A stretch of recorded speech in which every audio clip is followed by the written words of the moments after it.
Welcome, Pewter Report readers, viewers, and listeners, to a brand new edition of the Pewter Game Day Show, brought to you by our friends over at BetUS. It's Creamsicle Week. It's Bucs versus Falcons, a gigantic matchup in the NFC South, and it's about to kick off. I'm your host, Matt Matera.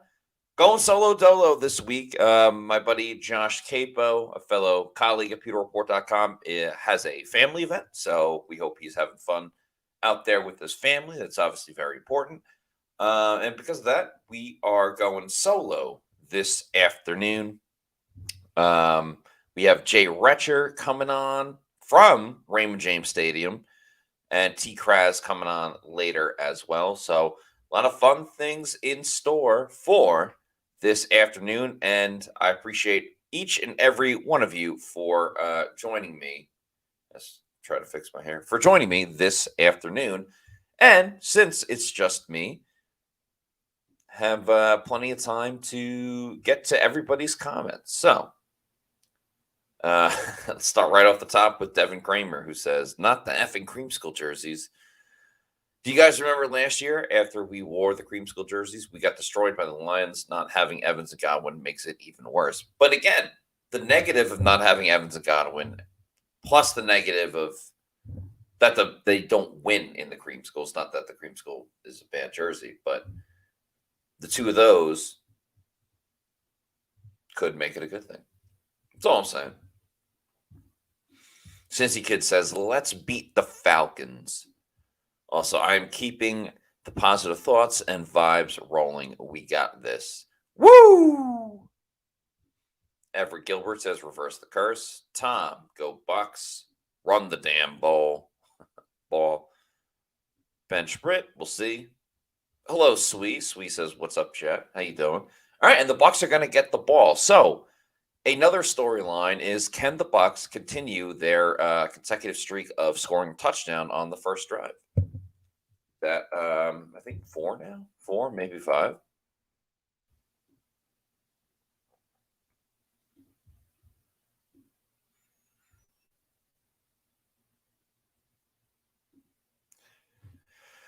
Kick went in for a touchback. There we go. All right, hair's looking pretty good now. They're going to run it with Rachaad White. Sexy Chad gets a great 8-yard run, whatever it is. Man, the creamsicles look fantastic. I'm going to tweet that out.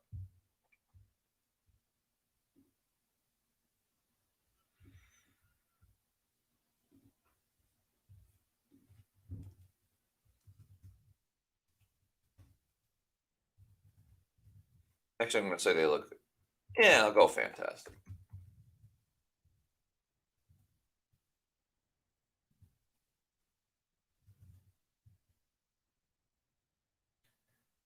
Another handoff. First down, Tampa Bay. Oh, did Rachaad White lose the ball?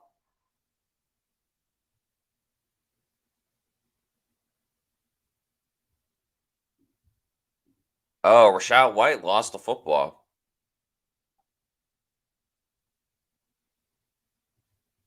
That's a fumble. Damn.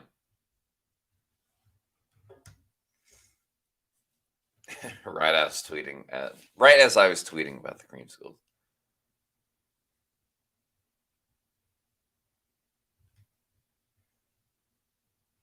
All right, Sean Tucker time.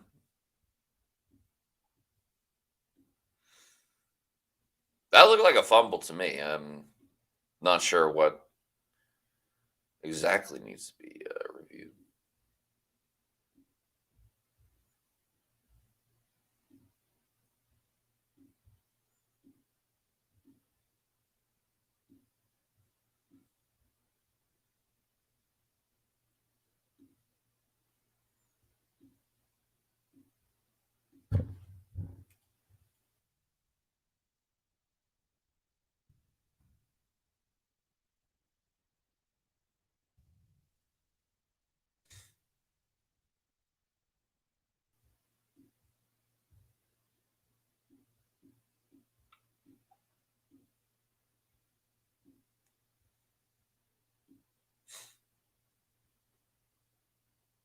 Ugh. They're saying it's Falcons ball.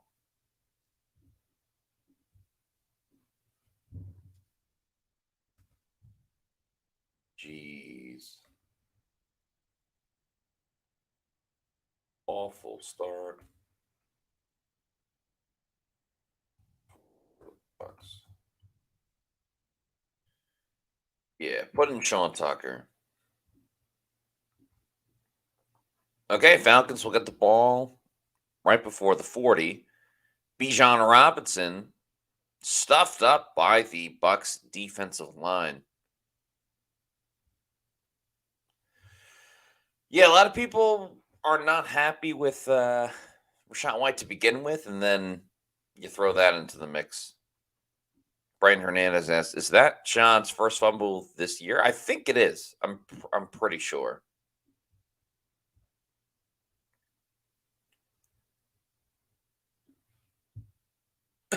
Second down. Kirk Cousins looking. Oh, Drake London wide open. Make it a 3rd and short.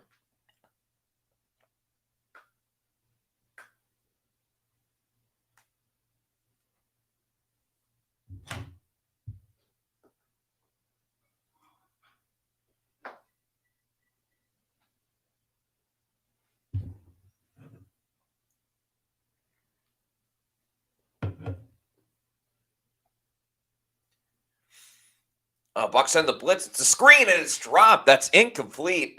KJ Britt messed up Drake London after as well.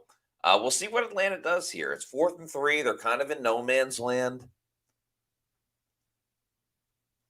I wouldn't be surprised if they go for it. It looks like they're going to stay on the field. Raheem Morris coming back to Tampa. Yep, they're going to go for it. Big moment in the game early on.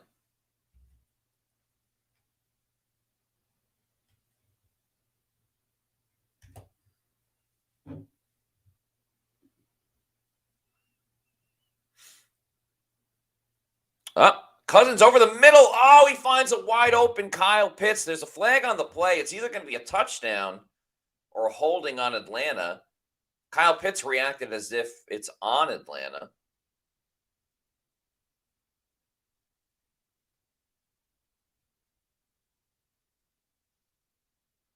And it's a holding on the defense, so that's going to be a touchdown.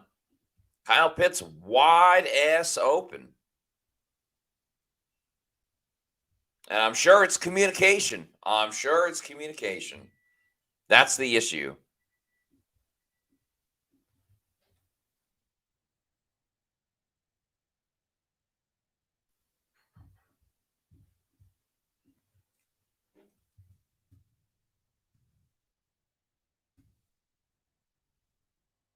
By Young Wei Koo is good. Atlanta goes up 7-0.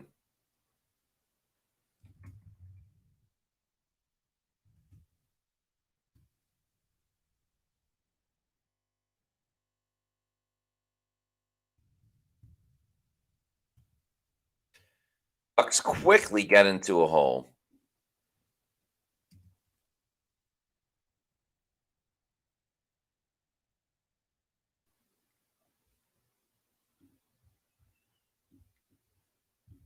Yep, sure, it's communication.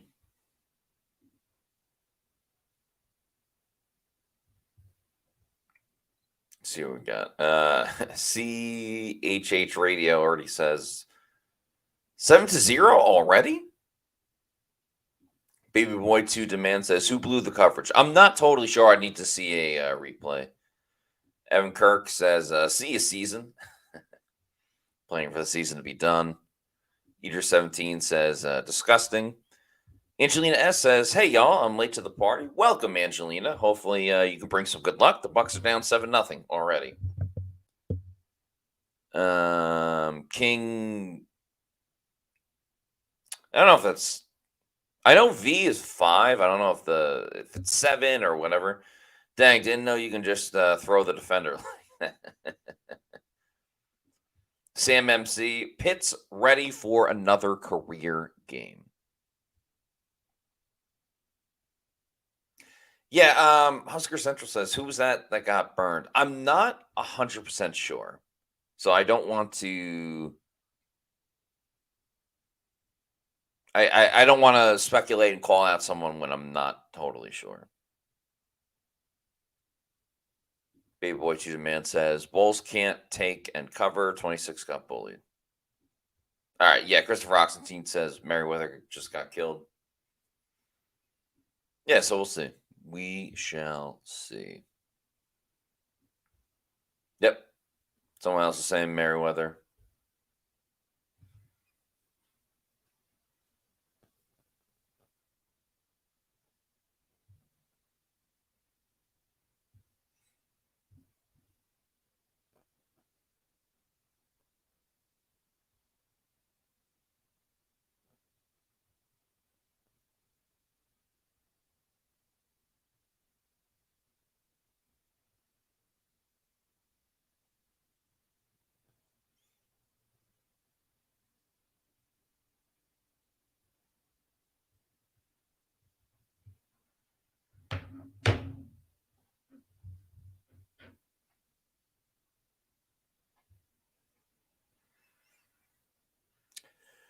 Kick goes into the end zone for a touchback.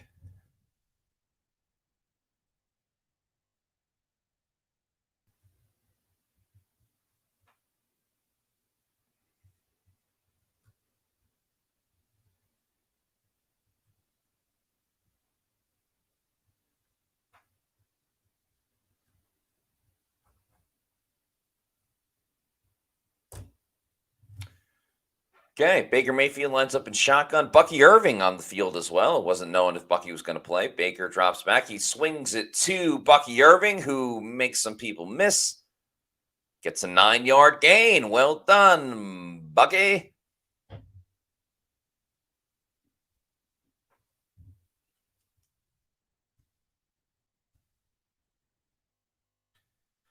When I wake up in the morning sun.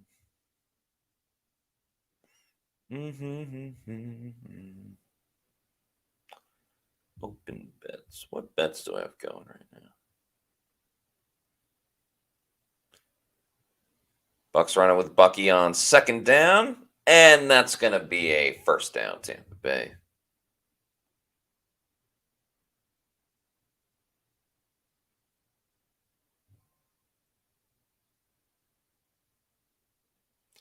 A lovely day.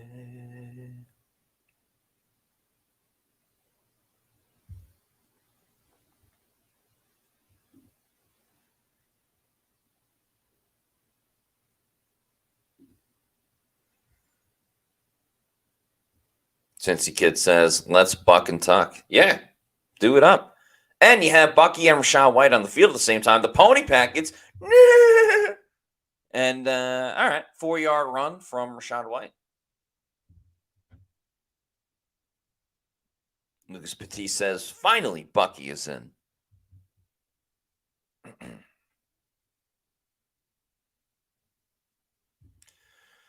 Joshua T says, any expectations to see Cade Otton more engaged today? Well, last game he had 8 catches for 100 yards. I don't know if he's going to get any more engaged than last week. Yeah, he should be. He should be involved. The Bucs clearly are going to rely on their running game, which is a great idea. Hopefully, a lot of play action. Yep, play action there to Bucky. Yeah, that ended up very weird. Very weird.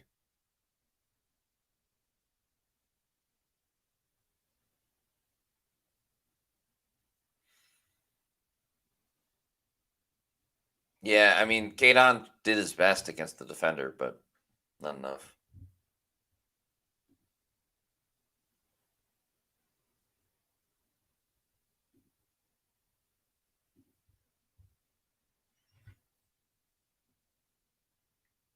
So 3rd and 8, not impossible.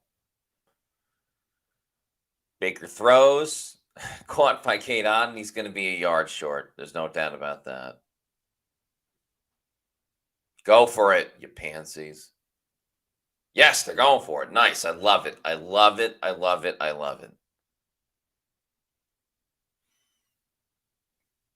Baker goes to QB sneak it. It looks like he lost the ball for a second, but I think he got it. Nice. That's being aggressive. That's being a football player. I agree, Tyler Lavelle. Yes. Yes.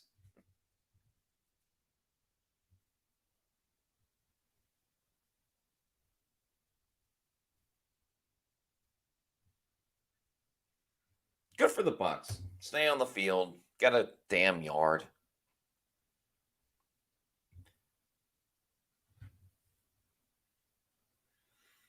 Bucs are on it with Bucky. He's up the middle. He's making people miss. Bucky Irving down the field.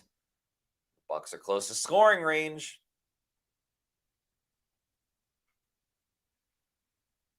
Bucky's the best. And just wait until Sean Tucker's there, too.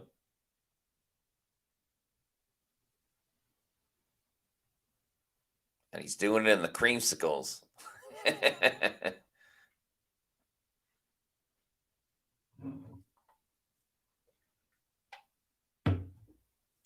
That was Bucky's 69th rush of the year. Very nice. And here's Bucky's 70th. And again, he made something out of nothing. And I think that's where one of the biggest differences between Bucky and Shad is. Like, that could have been a tackle for a 1 yard loss or no gain. Bucky was able to make it 2 yards. And I don't know. I think if Rashad has the ball, it's probably nothing.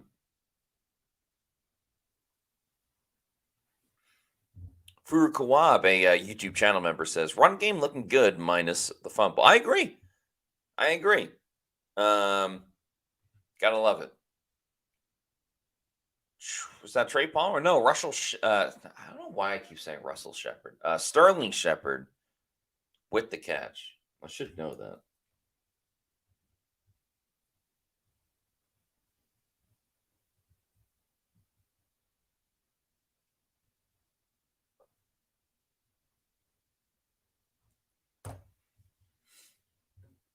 Redfish says, only passing when absolutely necessary, and we don't trust our wide receivers. I mean, they've been getting a first down like every single time, so. And they run it on 3rd down and 4. I believe they got it. If not, it'll be 4th and inches.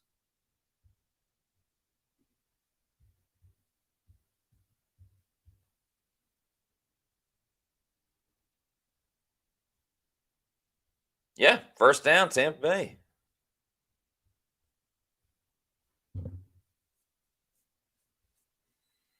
For Kawab says, running lanes will open up for big gains come second half. And it's a handoff to Bucky. Bucky gets inside the 20. That's about a 6-7 yard gain. You can't hate the way that the Bucs have been running the football. Like, yeah, Rachaad White fumbled it. What are you going to do? Running it is still safer than passing it.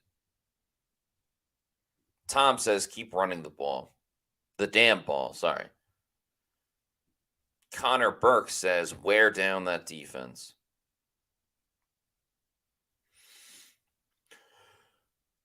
All right, Bucky's still in the game. 2nd and 1, a long one. It's a very long 1 yard, but whatever. Who's complaining? And they're going to run it again. Okay. Pewter people, you tell me. At this point, the way the Bucs are running the football, they're doing the same thing that they did against the Saints in the 4th quarter. Tell me how it's different. And that's a great thing. Baker Mayfield may have less than 20 passing yards today, but that's fine.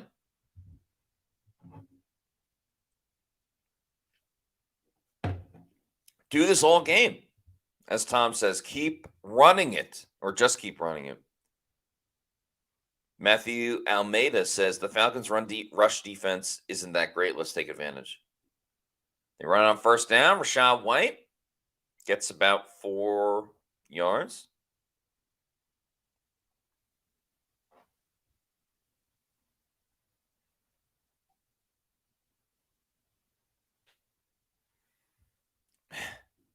Brevard Buck says Bucky, Bucky, Bucky.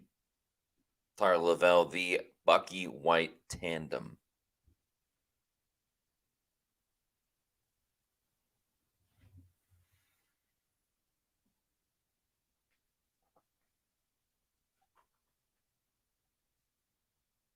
Little play action. Baker scrambles, throws, incomplete.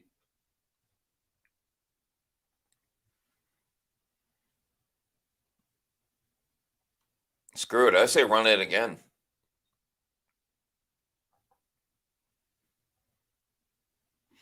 Professor X says, pound that rock. Let's go, Bucs.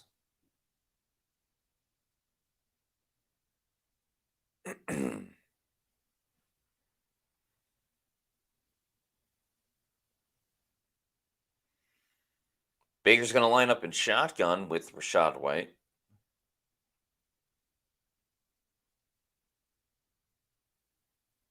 He throws over the middle. It's caught. Touchdown, Tampa Bay. Cade Otton continuing his explosive start or explosive last two games. Cade Otton reaches the end zone. That's another touchdown pass for Baker Mayfield.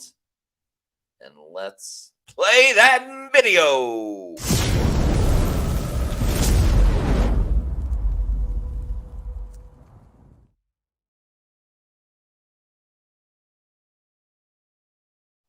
That was a fantastic drive by the Tampa Bay Buccaneers as Chase McLaughlin hits the extra point.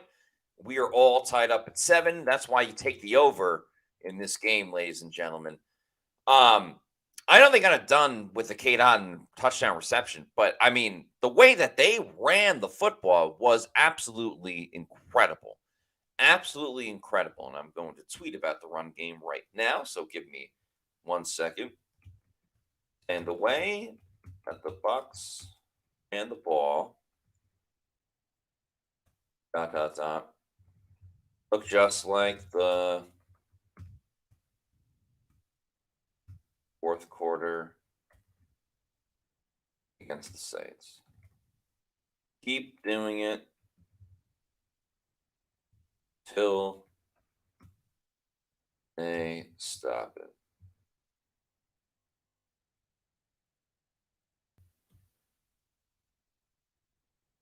All right, we got ourselves a ball game, ladies and gents. Malcolm Harvey says, thank God we responded.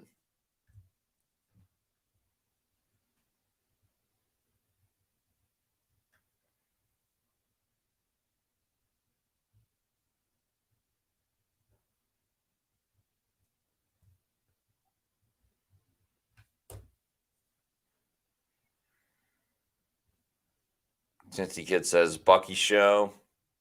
Redfish says, you are right, Matt. If they keep running like this, keep running. Can't argue the results. I mean, they marched straight down the field with, I mean, you can't run it literally every single time, but almost every single time they can. And you sprinkle in a couple of passes, and that's what it was on the Otton touchdown. Like this, where was it? There we go. Charles McDaniel says, praise be to Otto? ? Not going to say that. However, shout out Otto, the Simpsons, the Otto, the bus driver. And I was thinking about this the other day. I loved, they had Simpsons Hit and Run back in the day, a video game. It was essentially Grand Theft Auto, but the Simpsons. And it was one of the funnest games ever, as Tyler Lavelle says, Bart, dude. And then says, bro, I love Hit and Run. If they made a like PS5 version of it, I'd spend over $100 on it. I think my limit would be $200.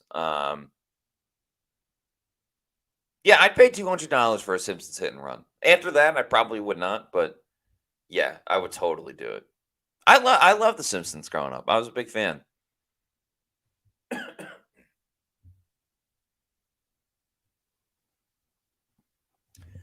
Now the big question, though, once we're done talking about The Simpsons. That's Q's 44. Oh, Q's 44. You changed your graphic thing. But hey, good for you. Says, hey, I got Ano. Nice. Yeah, tough loss for Syracuse the other night. But here's the big question is, can the Bucs defense stop the Falcons? My guess is no. But what do I know?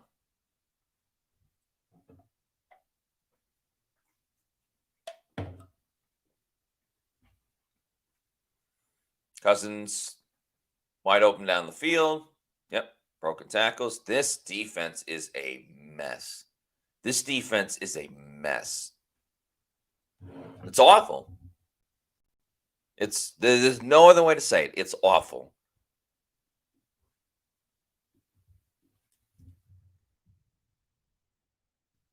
Bucs better damn well run the ball because they don't want to put their defense on the field. Take up as much time as you can.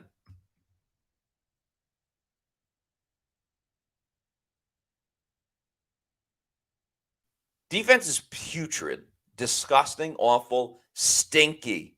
That's what this defense is. They can still stop the run, though. It's just pass coverage.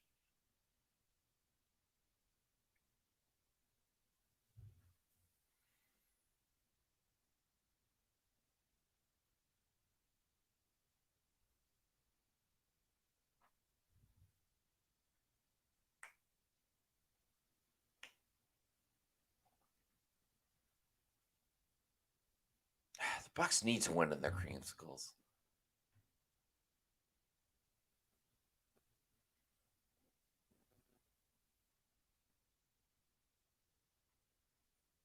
Oh, Kalijah Cansey was almost there.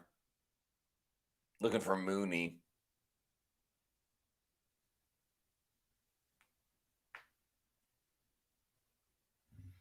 Nice rush by Kalijah Cansey.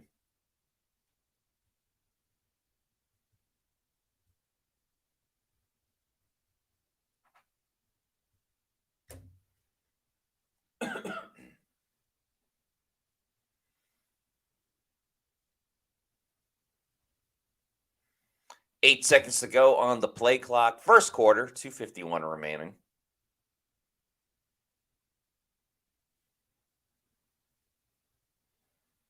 Oh, Bucs send the house. See, that's the type of blitz that I like. That is the type of blitz that works. When you send the house, all right? Enough of this ticky-tack BS type of blitzes where, like, you still only have 4 rushers coming. It's just from it's from different spots. That's how you get to the quarterback. Kirk Cousins can't move. Do that over and over and over and over again.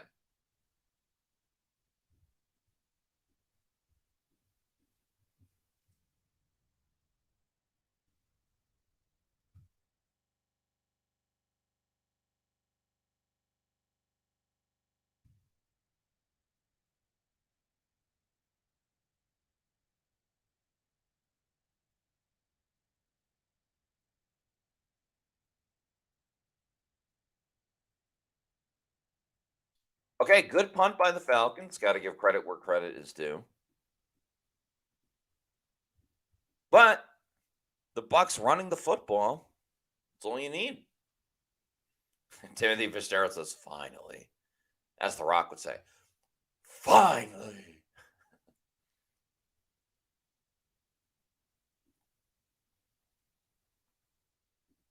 Furukawam says, at least Bowles kept the first team on the field this series and not do a crazy rotation.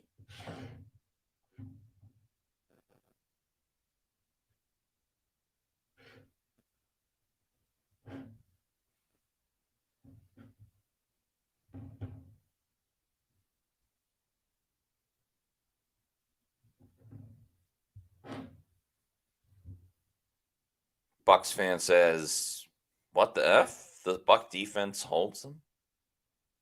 It's a bit surprising, I agree. And rare. So rare. Sam MC says, go A-train mode on them. That's a good point. This running game has been a little Mike Allstott-esque. Obviously not the same of like completely running over people, but pretty damn good.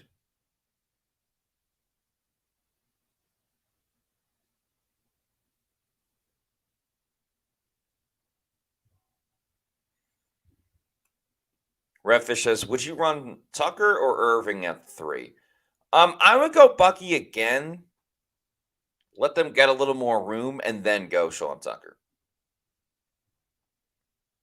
Brevard Buck says, get Tucker going. Tom, Syracuse, save us. LOL. Cincy Kid says, let's Buck and Tuck. Christopher Oxentine, I like the optimism, says, 97-yard touchdown drive incoming.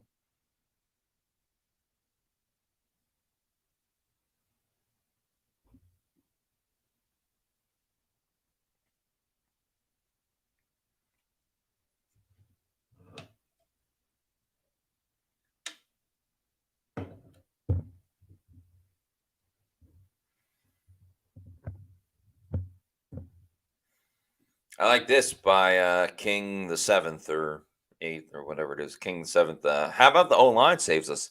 That's true.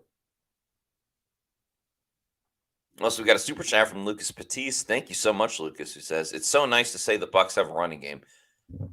Could not agree more. It's been a while since we've been able to say it. So you are spot on. They dominated that last drive. Let's see if they can do it again. Not exactly. Sean Tucker is in the game, though, so everybody enjoy. That went for no gain. And you got to expect the Falcons are going to stack the box, all that fun stuff.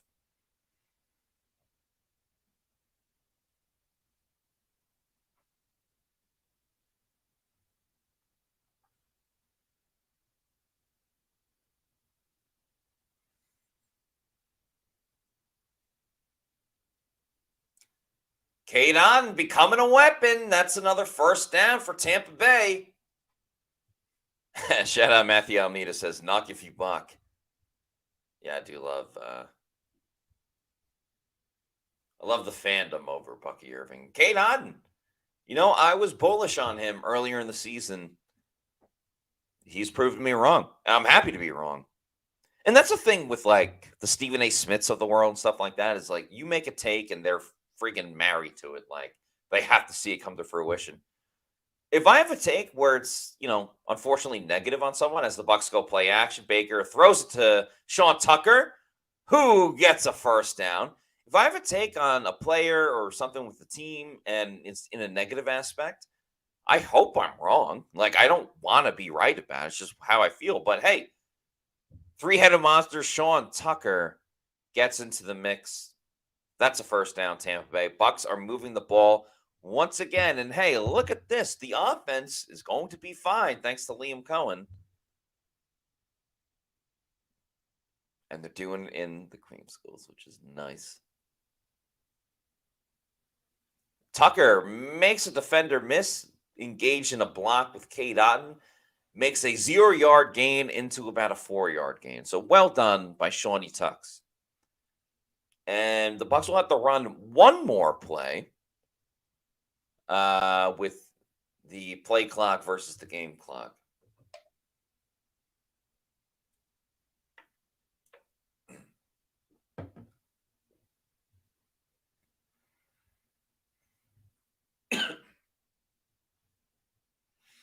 That's offsides. Oh, my apologies. And thank you to Tyler Lovell. Okay, like shovel. Tyler Lovell. So going to be chatting frequently. Forgive me, but it's pronounced Lovell, like shovel. Thank you. My apologies, Tyler. I'm so sorry that I was getting your name wrong. Oh my God, they call a false start on the Bucs. That's BS. But Tyler, it's not BS. Your last name, Tyler Lovell. I'm so sorry. I appreciate you saying perfect. Thank you. And thank you for the $5 super. That's very, very kind of you. So thank you to Tyler Lovell for that $5 super chat. That is the end of the first quarter. Bucs and Falcons are tied at 7-7. By the way, we're going to have Jay Retcher from the J and Z show coming up at halftime.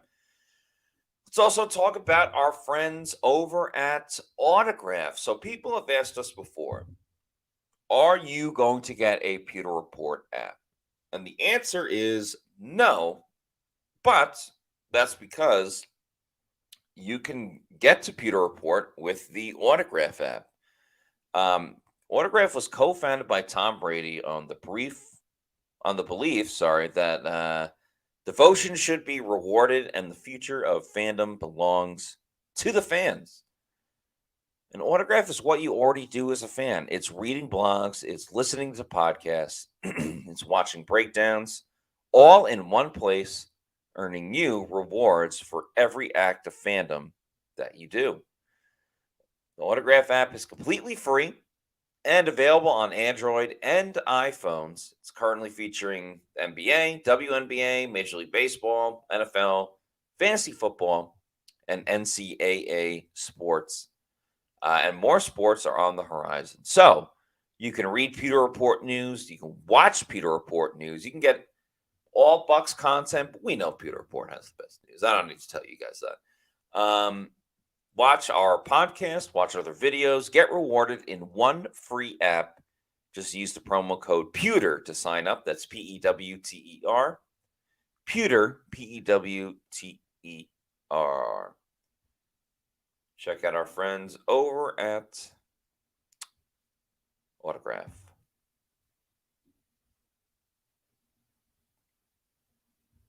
Get to some more of these comments.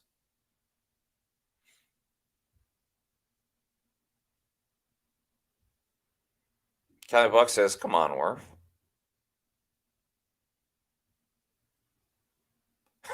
Rux's reviews. Second quarter. Yeah, buckle up, people.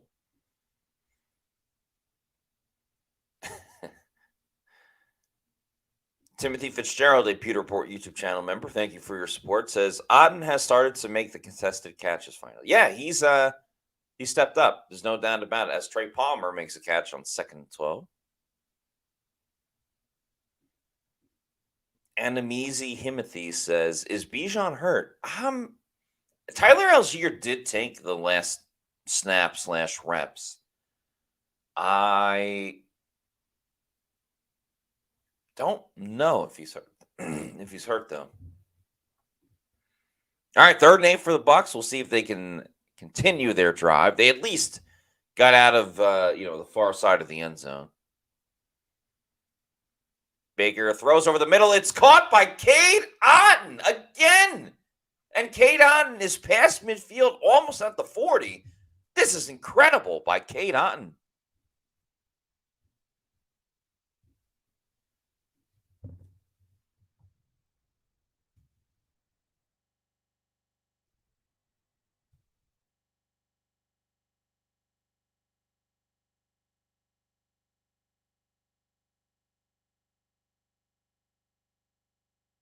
Shout out to Cade Otton. What a great job.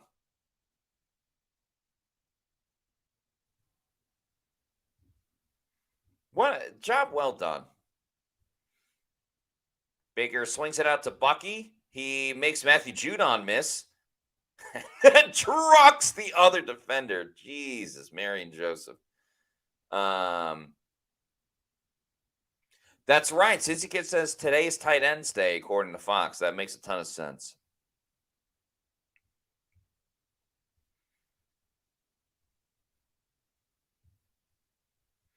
Jonathan Bott says, most impressive so far, Cade. Yeah. And Tom says, truck him. They run it with Bucky Irving. That's a first down. This offense right now is absolutely beautiful. Love this super chat from Redfish. Thank you so much for the $1.99 super chat. It says, Cade, I want to be like Mike Otton. Very funny. And you know what? He's bringing the production that Mike Evans brings. And look at that. Rakim Jarrett is on the field. Yeah, it's going to be running the ball and Cade Otton all day. Kind of like it. Yep, there's a run with Bucky. Oh, he got tripped up at the line of scrimmage. Nice play by Alford. Still got a yard, though.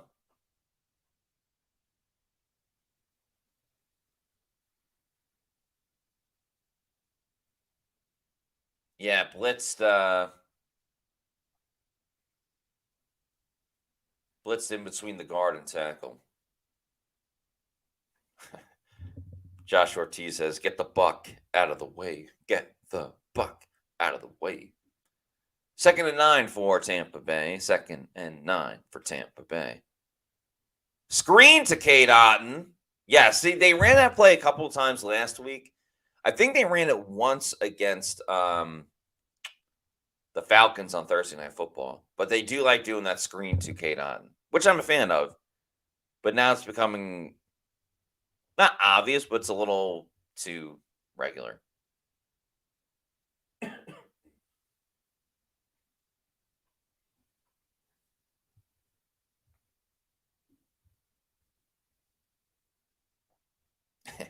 JG says, Tampa. Cade. Love it. 3rd and 6, Baker throws. It is caught by Cade Otton. Holy smokes, what a game for Cade.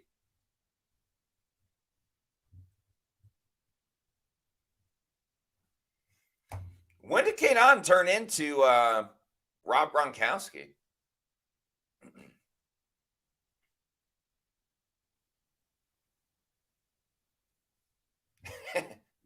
Tyler Lovell says, Cotton.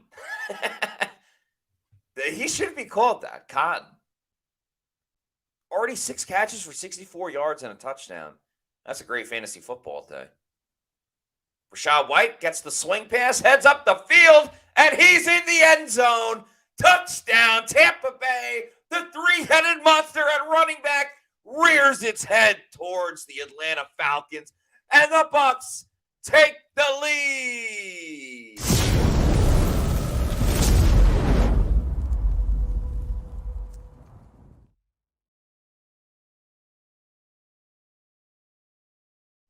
This is what we talked about, people. This is what we talked about. Every single Bucs player and running back specifically playing their part. And look at it. Look at it. Rachaad White scores a touchdown. Cincy Kid says, oh, sorry, I was looking at the ref. Thought the ref was going to make it about themselves. I'm sure they still are. Anyway, Cincy Kid, thank you for the $5 super chat. Says, praise be to Cade. Woo! Rob G called Cade out today on Fox Noon Show. Yeah, well, I guess if Gronk called him out, someone has to. Oh, don't tell me they're going to call a penalty for him talking shit to Bates. Yeah, good. I'm glad they didn't. Luke Petit says, what the hell? We're winning? Gaming Wizard says, LFG. LFG. Sorry, let me put 14. There we go. Bucs have a lead, folks. The Bucs have a lead. Jonathan Bond says, I think Cade has been taking notes about when y'all say he isn't a premier tight end. I mean, was it this is his 3rd year, 4th year? He's breaking out. Eater 17 says, all Liam, I hope Bowles don't let him down. I hope so too. I really hope so too.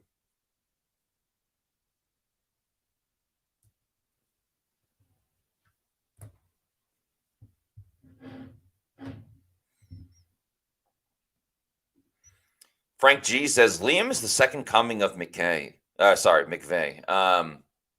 He's kind of showing it, right? I mean, what's not to love right now?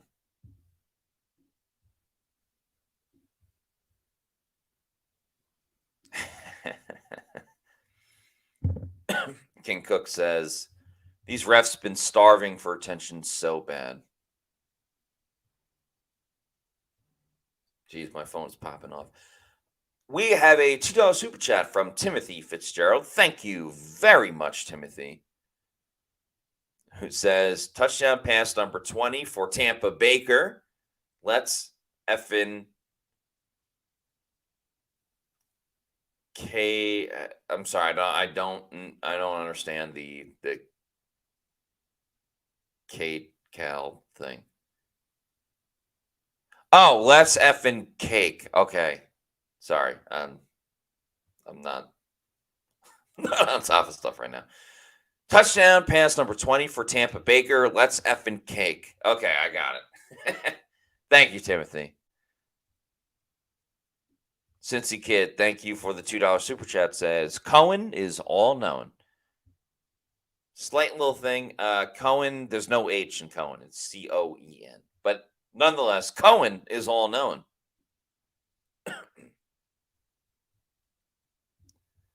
Danny Gomez says, Matt, Cade became Gronk after 13 and 12 went inactive. He has. He has.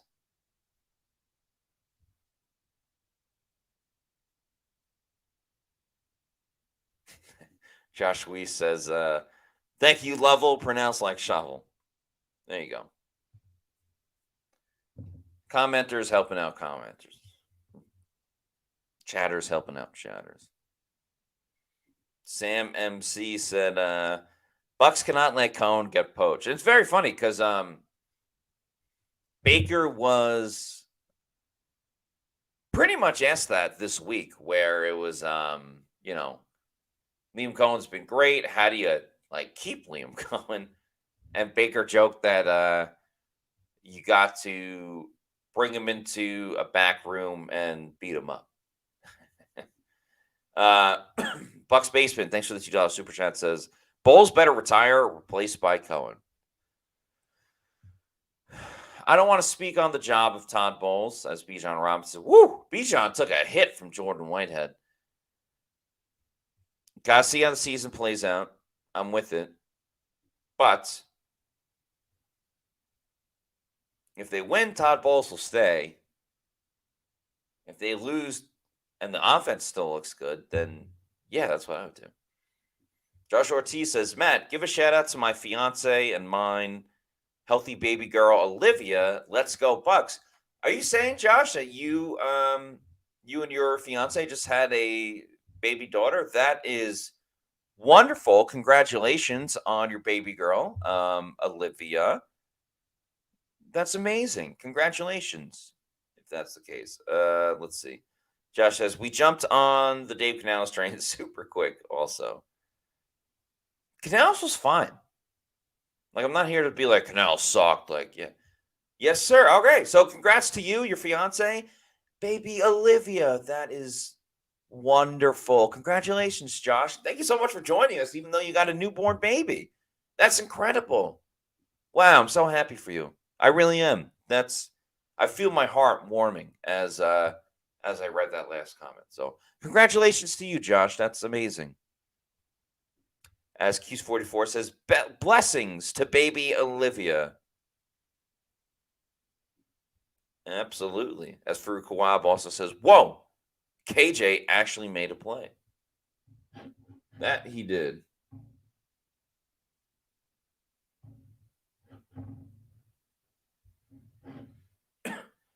Falcons fake an end around. Kirk D. Cousins throws it to, was that Ray Ray? Yeah, Ray McLeod. Cincy Kid says, who's KJ? Very funny. Very funny.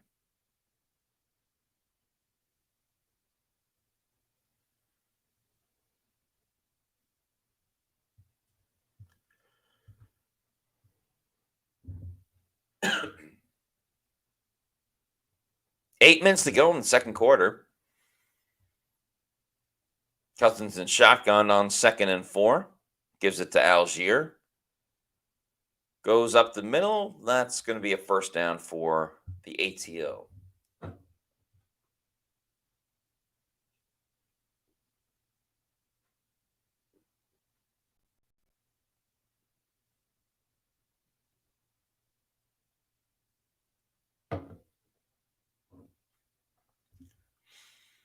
Cousins ditches the towel. Your towel. Goes play action. Has time. Throwing it deep over the middle. Incomplete. Nice coverage by Tyreek Thunderberg. You've been thunderstruck. There you go. Yeah. Thunderstruck. Thunderstruck. There we go. That's one wasn't good.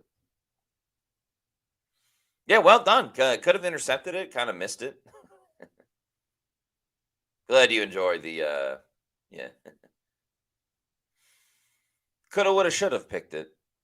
Anyway, 2nd and 10.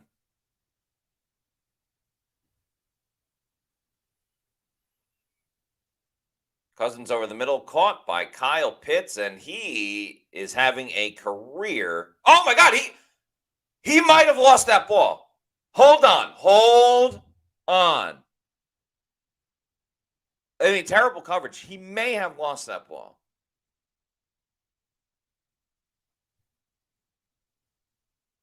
Can we get a replay?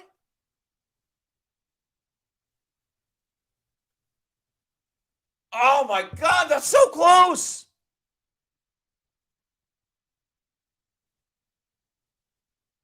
Oh, listen, I'm not going to blame Antoine Winfield Jr., but if he went straight for the ball, come on.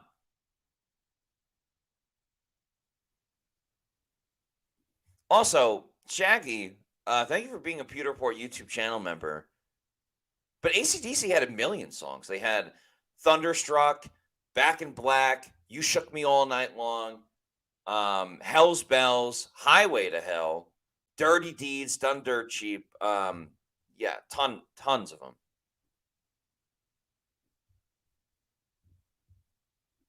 Antoine Winfield.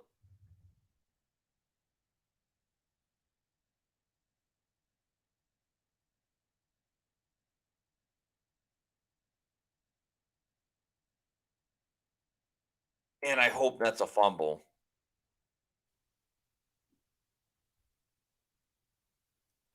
Tom says, I want to gouge my eyes out when I see KJ chopping into coverage. I mean, unbelievable play by Antoine Winfield Jr. That is just pure laziness, selfishness, and just a terrible play by Kyle Pitts. I mean, like, how do you not get all the way in?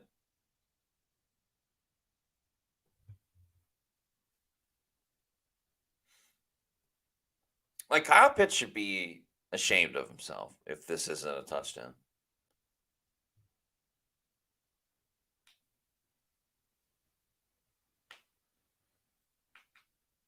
But yeah, amazing by Antoine Winfield Jr.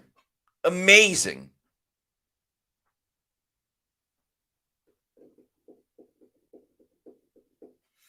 Yeah, great point by Angelina S. Says no camera angle looking straight down at the goal line. They love showing off all their fancy little camera angles, and they don't have that. That's kind of bullshit. King Cook says Tweezy is back. I don't know if you guys have a feed ahead of me, but let's totally make sure that it's a fumble.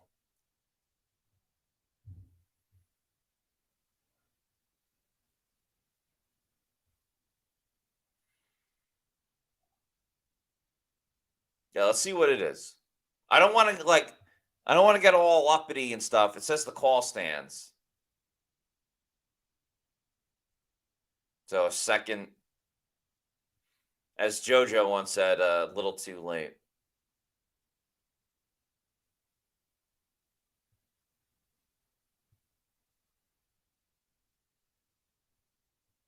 Damn. Well, we had a good run.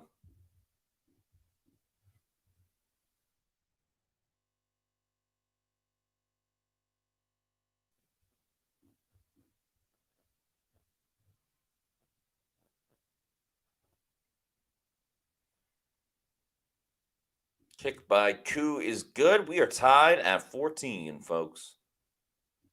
And the defense continues to be pitiful. Again, like, how do you it just sucks. Again, I'm not getting on Antoine Winfield Jr.'s case. Like, it's such a tough thing to do. But if you went straight for the ball versus he hits like the body first, I just can't believe Kyle Pitts. Like, why would you swing your hand that far back when you have the football? Like, you look like an asshole doing that. I'm sorry for my language, but that's how you look when you do something stupid like that.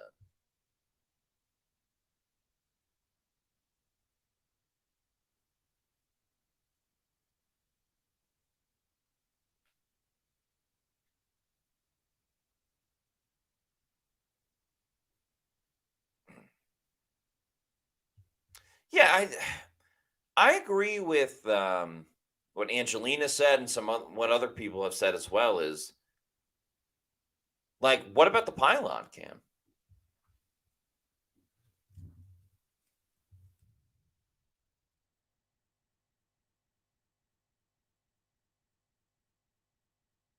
I'm actually gonna tweet that out. So thanks to Angelina. So I'm saying no pylon cam? Question mark.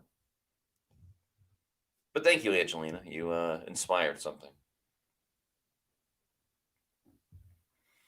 Lucas Petit said they said they didn't have a goal line look. That's insane. You're $1 billion company, and all of a sudden you just don't have a look. Get the F out of here.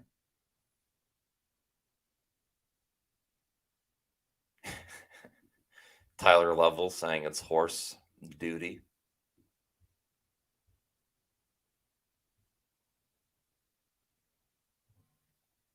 Okay, Bucs are going to get another shot. They go play action.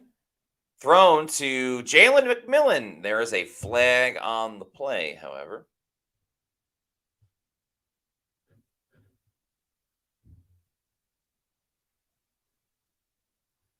It's on the Bucs. I didn't see personal foul. What? What, like a chop block?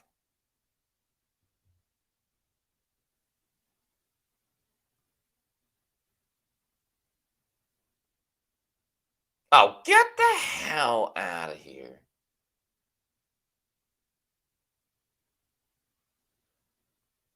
Oh, because his leg kind of kicked him? Get the. I don't know, I'm feeling rambunctious today, but get the hell out of here. Unnecessary roughness whiffing. Yeah, good comment, Brian S. As Baker throws. Caught by Rob Gronkowski, a.k.a. Kate Otton. They can't even take him down.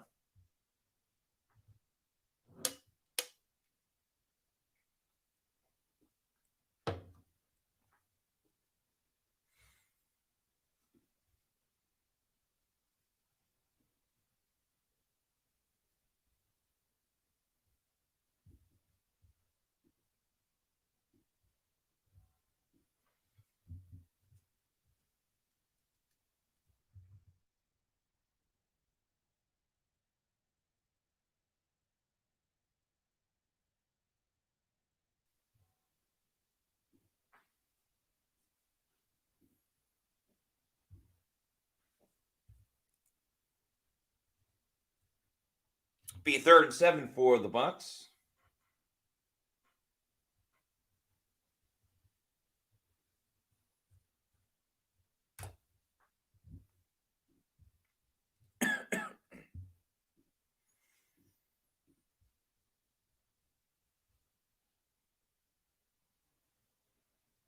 I think the Bucs are going to get this. A little pressure from the Falcons. Baker over the middle. Oh, he had McMillan. Seemed like a little miscommunication.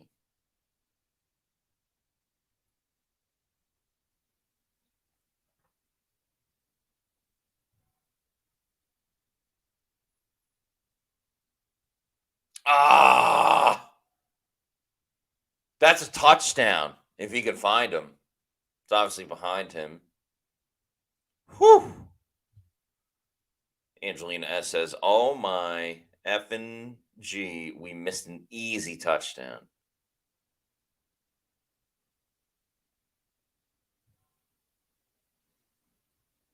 Lucas Petit says, "Of course you missed him." Damn, helmet came off. Williams on the return. Furu Kawab says, damn it, J-Mac. I don't know if we can put this on Jalen McMillan. As Kenny Cake says, this kid, ... Wake up, man. I don't know if we can say that that's on Jalen McMillan. I don't.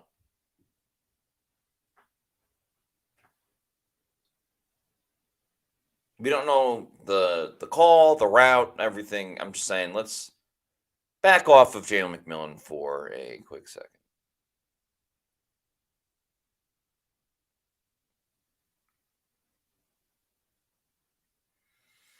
And yeah, Trenton Gill did not have a good punt. There's no doubt about that.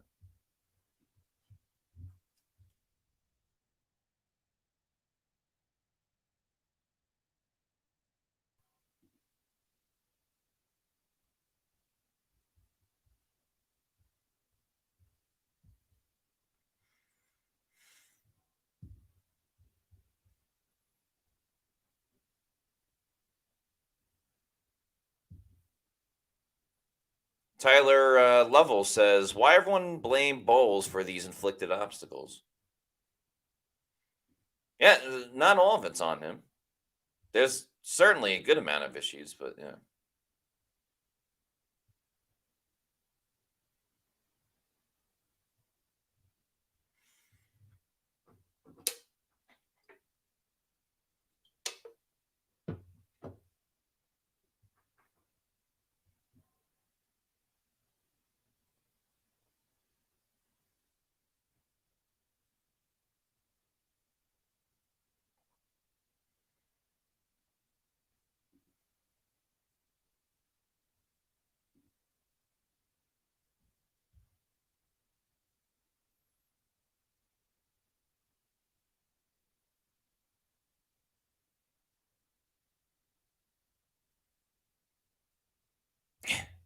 King Cook, I appreciate your passion, but I cannot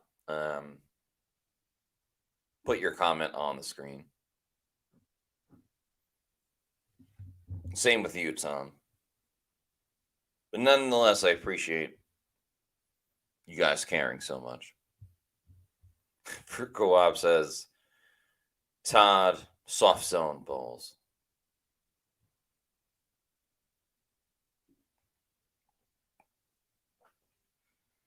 Falcons will start right around the 40. Cousins throws, wide open, first down.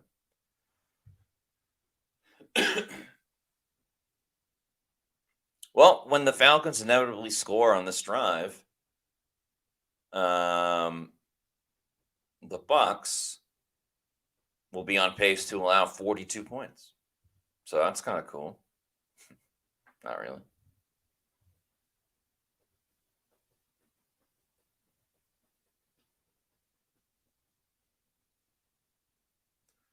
Cousins to Bijan. That'll help my fantasy team with the catch. Gets about 6 yards. Yeah, whatever Tom Bowles is trying, it ain't working. It ain't working.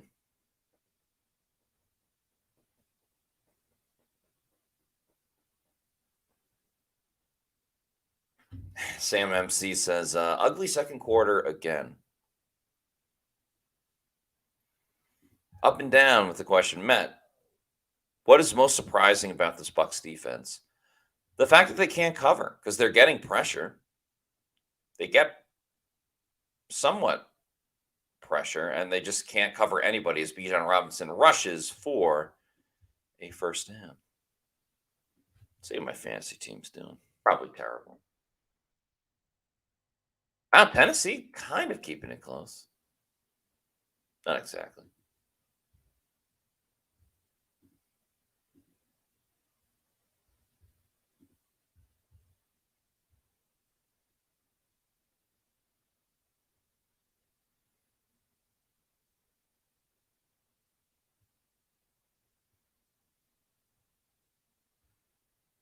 Kirk Cousins, what? Yeah, that didn't make any sense.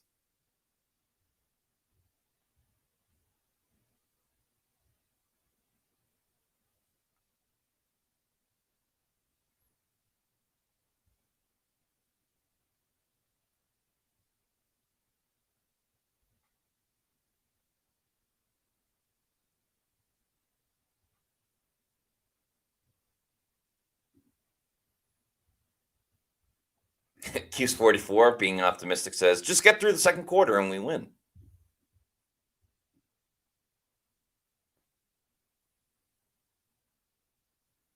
Cousins, wow, I don't know how he got that pass off. KJ Britt with the tackle.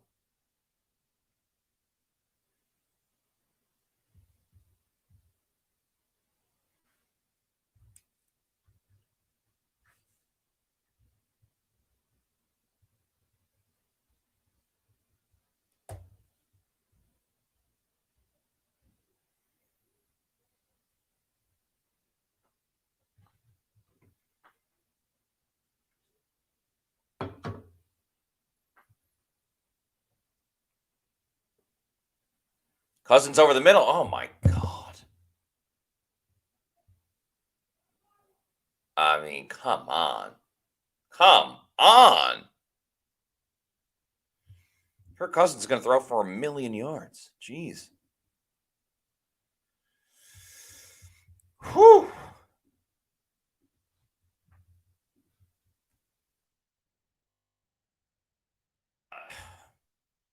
I mean, Funderburk on that one, but damn. It's also not the first quarter.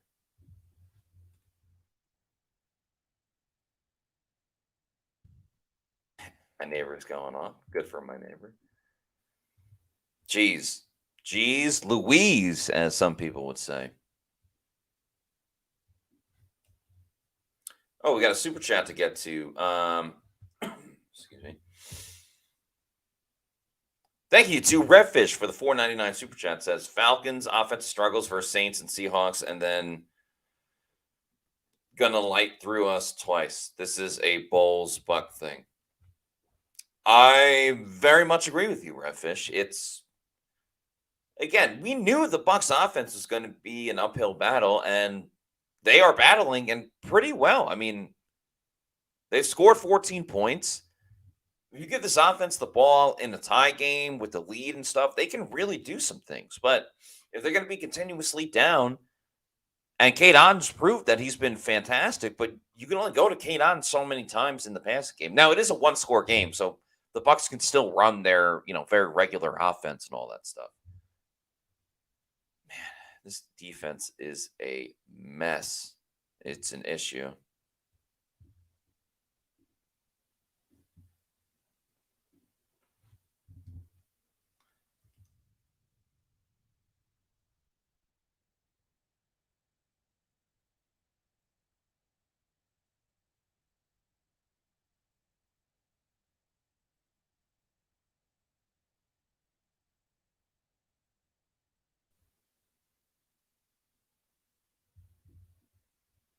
Falcons are on pace to score 42. It's awful. Pat Rocco says you have to blitz on third down. Your secondary is awful. Yeah, what happened to that all-out blitz, that they had earlier in the game?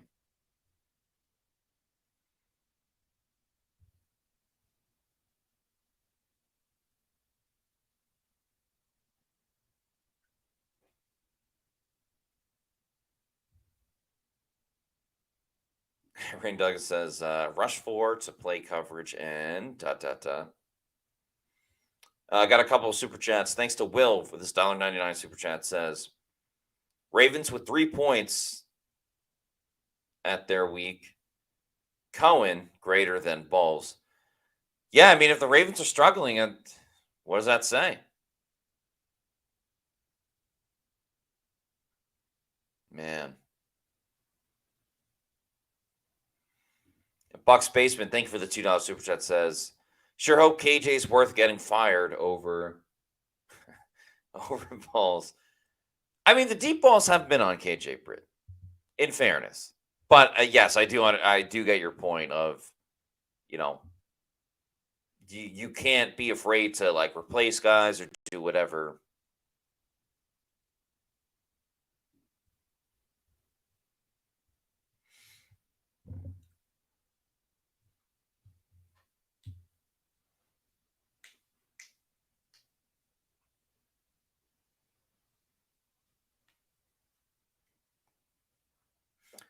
Let's check the stats. What is Kirk Cousins at this point? Baker's pass is blocked at the line of scrimmage.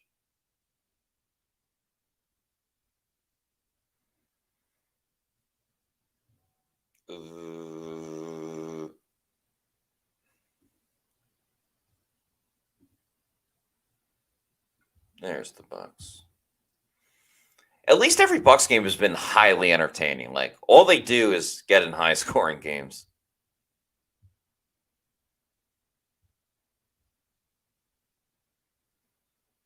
Rashad White with the run, 4 yards. So Bucky Irving has 7 rushes for 41 yards. Rashad White, 6'4", 29. Shawnee Tucks, 2 for 3. Baker, 1 for 2. Kate Otton, 7 for 73 and a touchdown. Rashad White, 1 for 18 and a tutty. Sterling Shepard, 2 for 13. Sean Tucker has a 12-yard reception. Bucky, 3 for 12. Trey Palmer, 1 for 4. McMillan, no catches with a target.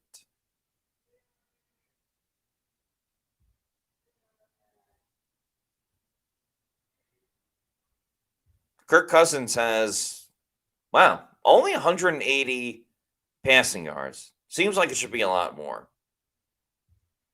Bijan Robinson, again, pretty much held in check. 5 rushes, 20 yards. Kyle Pitts, 2 catches, 85 yards, 2 touchdowns. He's having a Randy Moss Vikings against Cowboys on Thanksgiving type of performance. And we have a super chat to get to. Thank you to, I don't know if this is Yuwal Patel or Yujal Patel, but thank you nonetheless, Yuwal, for this $9.99 super chat. He says, can you guys ask Bowles how he can be in charge of a defense that gets carved up every week and not be held accountable? Too much pressure on injury-ridden Bucs offense to keep up.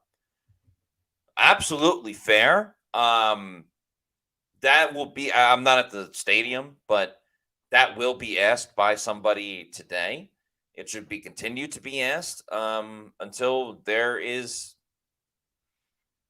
a correction, which hasn't been proven yet. So, but yeah, I'm with you. It's a terrible job. It's a terrible job by the Bucs.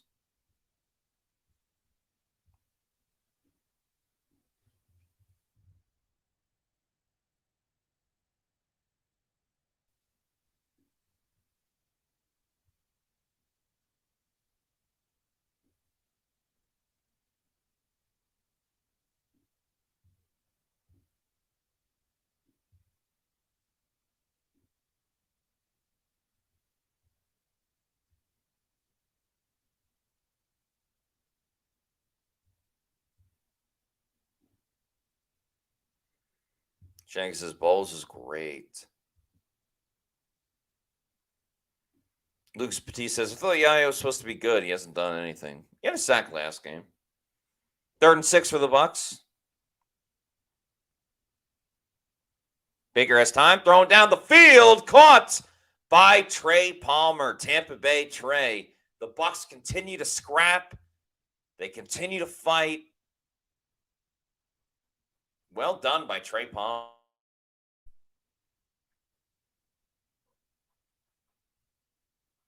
It's a first down, Tampa Bay. Nice job by the O-line. Gave Baker time. He had to move a little bit. That's okay. He's not a statue.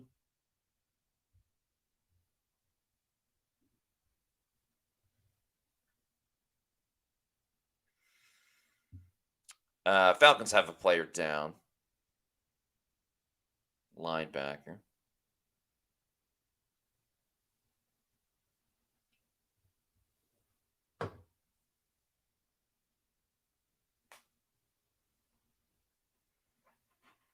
Two catches, 28 yards for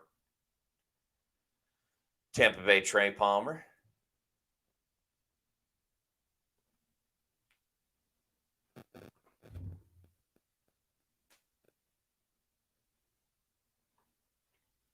Baker and shotgun, Rashad White with him. He's throwing it deep, going deep down the field for McMillan. Overthrown. McMillan was tackled as well, like early. But whatever.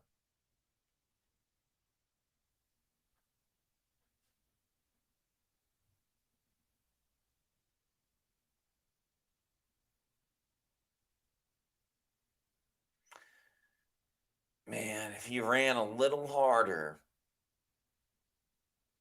I don't hate taking a shot.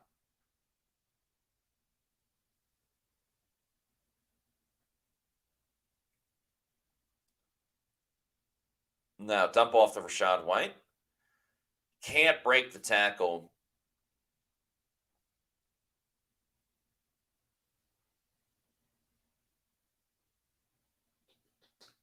Makes it 3rd and 8 with 1:25 to go. Trey Palmer was like ridiculously offsides. Baker to White. Not going to be enough. Go for it, you yellow-bellied cowards. Well, they went for it last time, so. Go for it.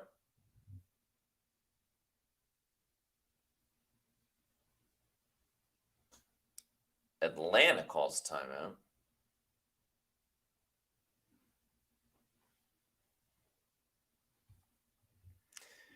Johnny Walker Black says, I'm starting to get the sense Jalen gives up on routes. I don't want to accuse him of everything, but it did kind of look like he slowed up on the route and then was like, oh, I'm getting the football. Oh, damn. Okay, Bucs going for it on 4th and 3. I like it. I like the aggressiveness.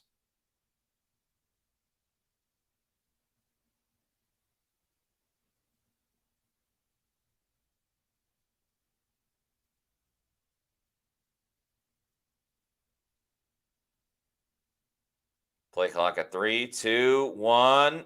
Oh, my goodness. Oh, they called timeout. Hey-oh.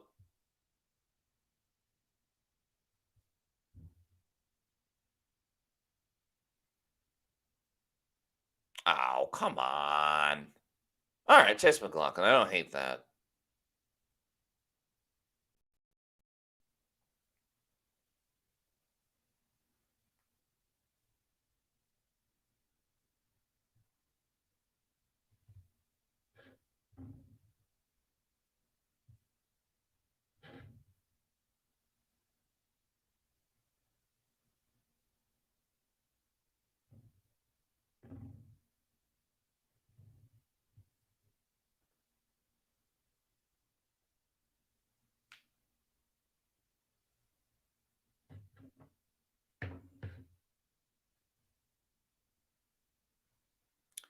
McLaughlin's kick is up, and it is good.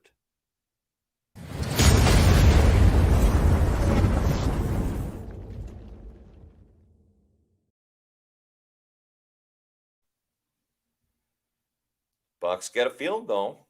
The Chase Bank is open.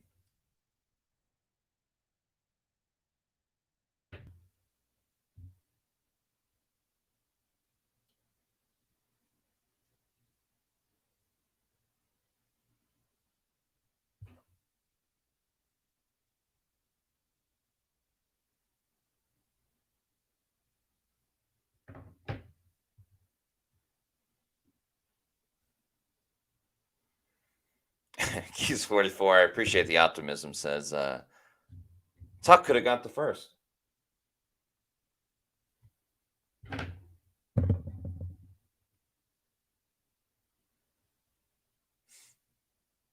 Bucs Communications says that is McLaughlin's 15th field goal that was made of 50-plus yards since joining the Bucs, tied with Connor Barth for the most such field goals made in Tampa Bay's franchise history.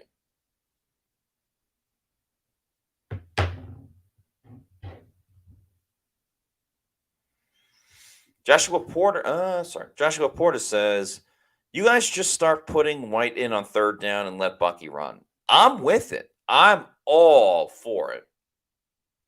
Even give Sean Tucker a little more time. Redfish says, still like my chances with 4th and 3 versus a 50-yard field goal when your defense is non-existent. I also agree with that, Redfish. I still would have gone for it.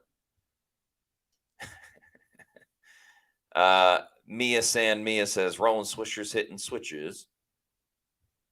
And follows that up with release the buck.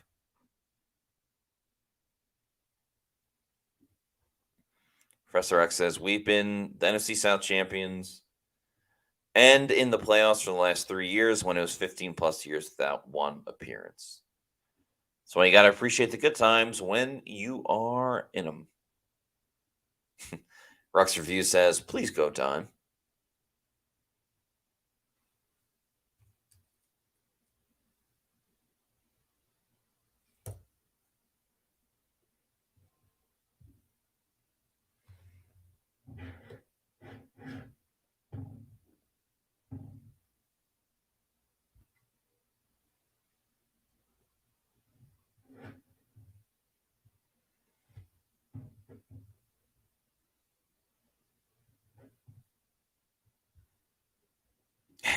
Time. Yeah, let's see what damage the Falcons could do here. And again, the Falcons get the ball at halftime or, at the start of the third quarter.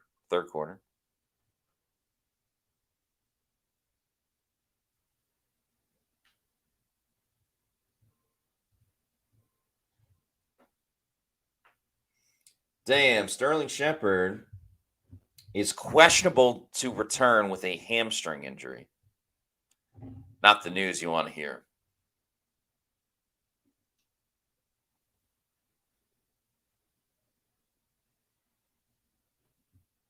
Okay, the Falcons have 58 seconds, 1 timeout. Curious what they'll do. I think they'll attack. I mean, why not? The Bucs defense is terrible.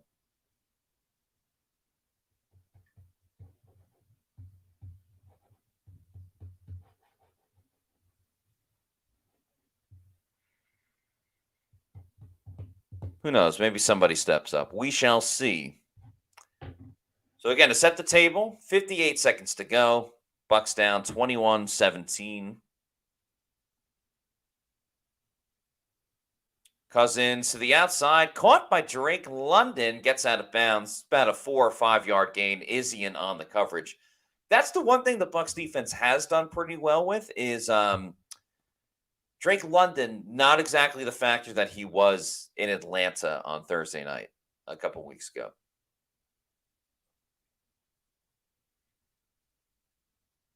Oh, JTS just missed the ball, pops up into the air, incomplete. An interesting sequence. Joe Tryanchenko was very, very close to getting to Kirk Cousins, and then the throw went off the hands of Kyle Pitts, popped up into the air, and it's one of those dreaded if it's on your team, amazing if it's not on your team, when the ball pops up into the air and there's that golden second to intercept the football, but nonetheless goes incomplete. 3rd and 3 for Atlanta. 49 seconds to go in the second quarter. Cousins over the middle, caught by Pitts. Looks like that's going to be a first down. Britt was on the tackle, but just a second too late. Then we go no huddle, as Chris Berman would say, tick, tick, tick, tick, tick, tick, tick, tick, tick. Cousins in shotgun, gets the snap. Dumps it off to Bijan. Makes KJ Britt miss, and Bijan's heading up the field, gets the first down, gets out of bounds too, most importantly. So that's a first down for Tampa Bay as Kirk Cousins is doing the boom. I guess the boom's boom that way. Yeah, first down Tampa. First down Atlanta. They are at midfield, so getting close to field goal range. Levante David's calling for a timeout. It looks like the Bucs are going to get it. KJ Britt was like on near the sideline. So some miscommunication, as Todd Bowles loves to say every single week.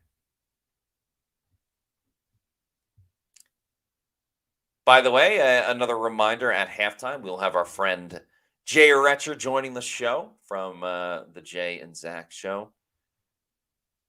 He's waiting in the wings at the moment. By the way, thank you to Michael for this $1.99 super chat. It says, we got to make Cohen head coach next year. the defense sucks. The defense is in a tough situation right now, and appreciate the super chat, Michael.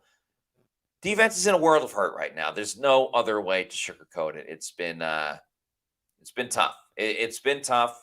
They're not looking good on this drive, 1st and 10 at midfield. They only had the ball with 1:09 to go. Cousins down the field, caught by Mooney. Going to put them in field goal range, gets out of bounds, and the Falcons keep their timeout. So big time yikes.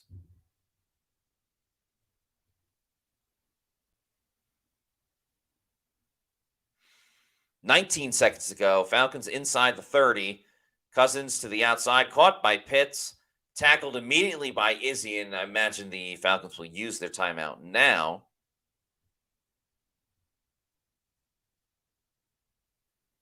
Cincy Kid says, Britt just terrible. I mean, yeah, he hasn't been good, but why is this all on him on this drive?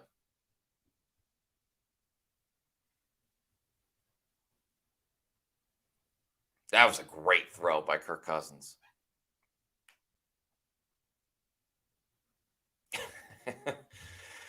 Josh Weiss says, where's that? Josh Weiss says, glad we called a timeout for that.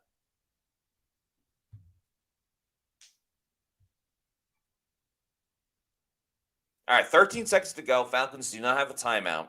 They are inside the 30. They're almost at the 25. Cousins drops back, throws to the right side, too high for London. 8 seconds to go. At this point, I feel like you just kick the field goal. No reason to risk it.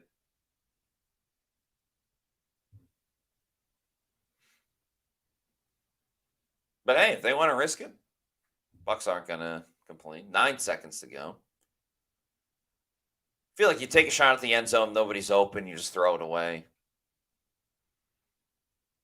So why not send the house here?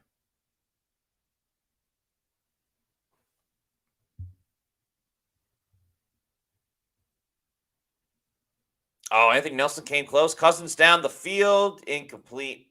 5 seconds to go now. And there's a flag. What's the call?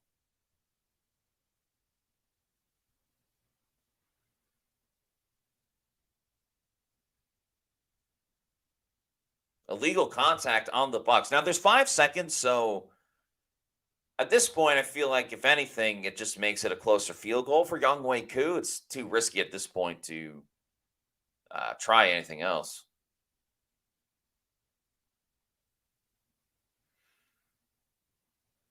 Again, not, in my opinion, not the worst penalty that's ever happened.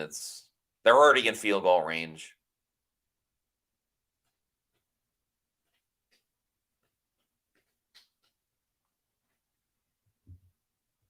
Remember, Koo had a bad game in Atlanta on Thursday night.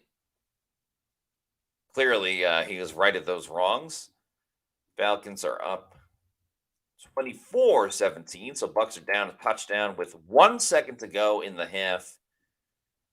And the Falcons will get the football to start the third quarter. And since we have 1 second to go, we're going to bring on our friend Jay Retcher momentarily. But first, let's hear a message from our friends over at Walk-Ons. Game day at Walk-Ons is just different. And it starts with the way our teammates prep each dish from our scratch menu. No shortcuts. We are hand cutting every single mozzarella log straight from the block. Hand peeling, stuffing, and bacon wrapping each voodoo shrimp. Hand carving ribeyes for our steaks and po' boys. And hand slicing, then tossing our boneless wings and our house-made sauces. With wall-to-wall TVs and food like this, why would you want to watch anywhere else? That's game day. The Walk-Ons way. You have to check out Walk-Ons. They have great deals, especially with their happy hours, including on Tuesday, all-day happy hour, $5 Tito's.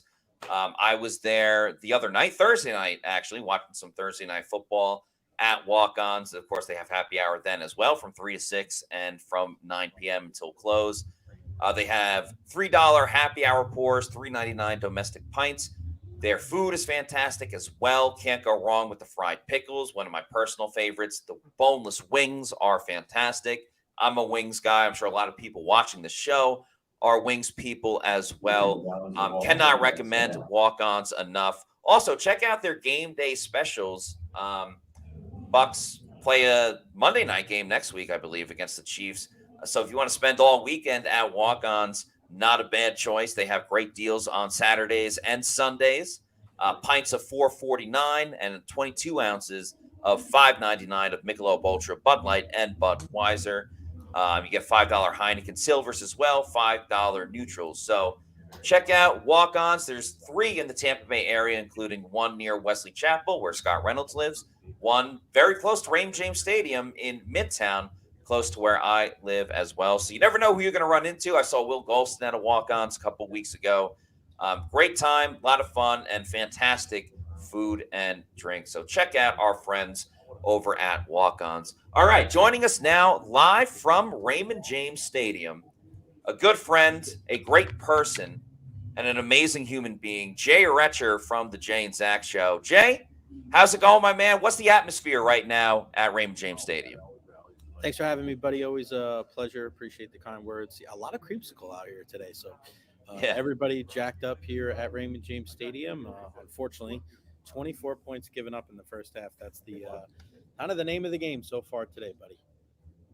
Yeah, that was going to be my next question. It's just the defense. It just feels like nothing has changed. You know, they try to get stops. They can't. There's no pressure. What are you seeing from this Bucs defense? It's just every level. Mistakes at every level, not being able to get to the passer, not breaking up passes. I mean, that last one of those last plays to Bijan Robinson, where KJ Britt was like frozen in time, waiting for him to come down. Yeah, and then getting juked out of his cleats. The Bucs got to make a change. They got to do something at that spot because it's just like they pick on him every single game. He just can't make tackles in open space. They got to do something because 17 points without Mike Evans and Chris Godwin. Liam Cohn is doing his thing. Baker Mayfield's taking care of the football. Kate Otton's doing a really good job. Whoever they put out there as a running back, I feel like is doing a good job aside from the fumble from Rashad White. So this defense has got to step up. And Tabo's the leading man here. He's a defensive guy. And the fact that his defense the last 3 weeks preceding this one has given up 100 points, I don't care what team you are. I don't care what offense you have. You're not going to win in the National Football League.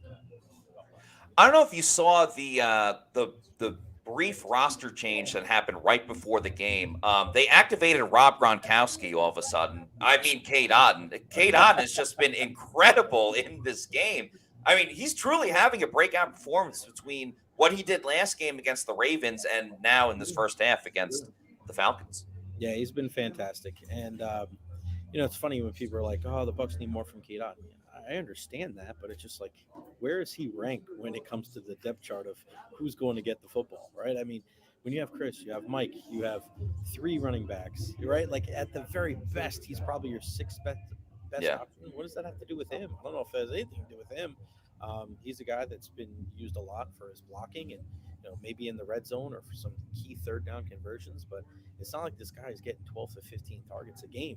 So how do we really know what Kate Otton can bring to the table as a pass catcher on a consistent basis when he's a focal point of the offense? And we're finding out today, I mean, it's a pretty damn good option. So where would they be in this game without him?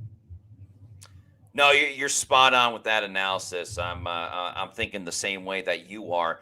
Along with the passing game, though, what have you seen from the receivers in this game? We knew it was going to be not replacing Mike and Chris, but trying to get the best out of these other guys. Just your thoughts about the production from the wide receivers. Yeah, I mean, it hasn't been as much as what we've I was kind of thinking like, all right, well, in what aspect are we going to use? Are they going to use some of these receivers? And unfortunately, we see Sterling Shepard questionable to return with a hamstring injury. So that's something that's not so great. But Palmer and McMillan are going to have to step up. Clearly, they're doing a halftime thing right now with some of the announcements. Jay, I just want to say real quick, fantastic job with hold on, let me Amir Abdul-Rahim. Ferocious defense. See if I can go outside of here. Hold on. All right. An offense that featured future Bucs, Ring of Honor members Doug Williams and Jimmy Kyle. Hey guys, that's my little quieter maybe here. No, that's totally fine. I won't keep you too long. I just want to say, that's fine. You've done a fantastic job honoring the memory of USF basketball coach Amir Abdul Rahim, who Thank you. unfortunately passed away. You've done such a great job just spearheading like what he meant to everybody in the community. And I'm not a gigantic USF fan, but like hearing through you throughout last season, like what he meant and how he turned around the program. Is there a way to put into words like what he meant to Tampa Bay and the community? Yeah, and I appreciate the kind words. I said it the other day, like he's the finest human being that I've covered in the Tampa Bay area. And I've been here 10 years now. I'm one of the few people that cover pretty much every team here. I go to all the games, know all the, met all the coaches, all the players. And listen, a lot of times it's very, distant, right? And not in a bad way. It's just like that's the way it is. We're not having, a bunch of one-on-one conversations with Todd Bowles and John Cooper. It just doesn't happen.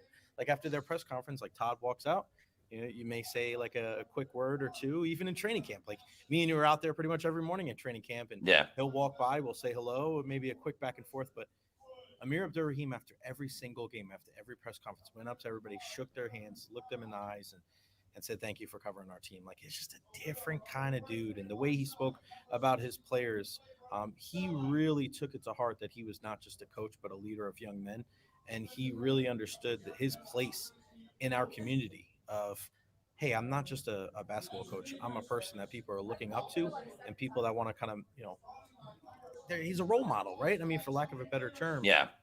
He was just a phenomenal human being. And at 43 years old, it hits you in the feels, man, because life is so, it is so fragile. You just never know when, it's all gone. And he was such a great man, and his impact in just one season, it's amazing. It's crazy to think what kind of impact that man had on our community in just 1 year.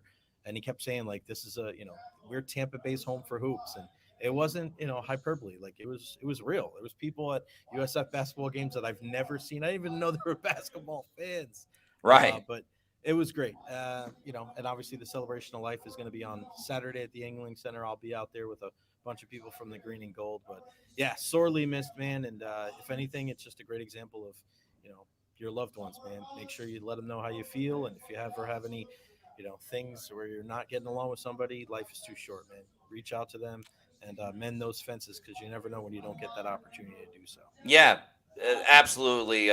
Great message. And just you putting it on social media and everything, showing how important he was. I know it means a lot to a lot of people. So great job there. Two quick questions left from me. One of them, I ran into this last night. I was talking with a friend who's not a wrestling fan. And I was trying to like tell them, how are they your friend? Like, right. I was trying to tell them like what like makes us capture into what we love about wrestling and things like that. And so I showed them a match, but I'm curious, if you have to show someone that's not a wrestling fan by any means, what is the match that you were showing that person? Oh man, I mean, it's funny because I just watched it again yesterday. It's probably the main event of WrestleMania 40 on Sunday night with Cody Rhodes and Roman Reigns, and you're tying in the old school with the new school, the Uso brothers, Solo Sikoa, John Cena, The Rock, The Undertaker. It was a story, right? It was the finishing the story. That was the whole thing. And it's funny because my dad's a big sports guy, never got the wrestling thing, even to this day. My dad doesn't like it either. But my mom, he hates that I like wrestling. My mom gets it, though. My mom gets it because she's a big General Hospital fan. She loves soap operas. So she understands, like, there's a suspension of disbelief. If you're going into it like, oh, this is fake, blah, blah, you're never going to like it. Ever. Yeah. You have to like, and that's why it's just kind of weird to me. Like there's so many people that love Game of Thrones, and I'm like, those dragons aren't real, right? Like it's like Jon Snow that's is what I not say his to real name. Like, and I have no problem. Like that's what you like. That's fine. But like Robert Downey Jr. is not Iron Man. His name is not Tony Stark. So it's like for certain people when they watch movies, they get lost in it, and they can't do that for WWE or any kind of professional wrestling. It's just weird. Like, the best thing about it, though, is that they do blur the lines of reality and everything they do, the kayfabe, right? So they use some of their real names. They use some of the real time storylines, But I think that's the one thing that I would put in there. It's you have to cross the generation gap if you're trying to show people, because you have a lot of people that say, I watched it when it was Rock and Stone Cold. It'll never be as big and as popular there. We were just at a different time, when it comes to media, when it comes to entertainment. So you show them Rock versus Hulk Hogan in WrestleMania there in Toronto. Yep. You show them this match between Roman Reigns and Cody Rhodes. Those are the kind of things that you want to tie everything into everybody. Like, hey, this is it right here. What match did you say? I'm sick in the head, so I showed them Undertaker, Mankind, Hell in a Cell. Oh my God! So still to this day, when that happens, when you see Undertaker grab him and throw him off the top of the cell, audibly, I still go because I mean, as a guy that grew up on Long Island, I grew up 20 minutes from where Mankind Mick Foley grew up. Yeah, like, shout out to Talking. Yeah, I remember watching. I remember seeing him one time. We were taking a flight from Tampa to Islip, and I go, "What was your biggest injury?" And I was like, "Come on, your ear. You lost your ear in Japan." Yeah. I said, "You got thrown off the top of the cell." And he's like, "Jay, it's like a core injury, like my back." Like it's just some random thing. Like because when I sneeze and I get up, he's like, "That other stuff, yeah, it hurts, but it's just." That kind of thing, even to this day, and it's not even just him getting thrown off the Hell in the Cell. It's him getting choked. It's the choke slam. It's all the little plastic zip ties that are popping off.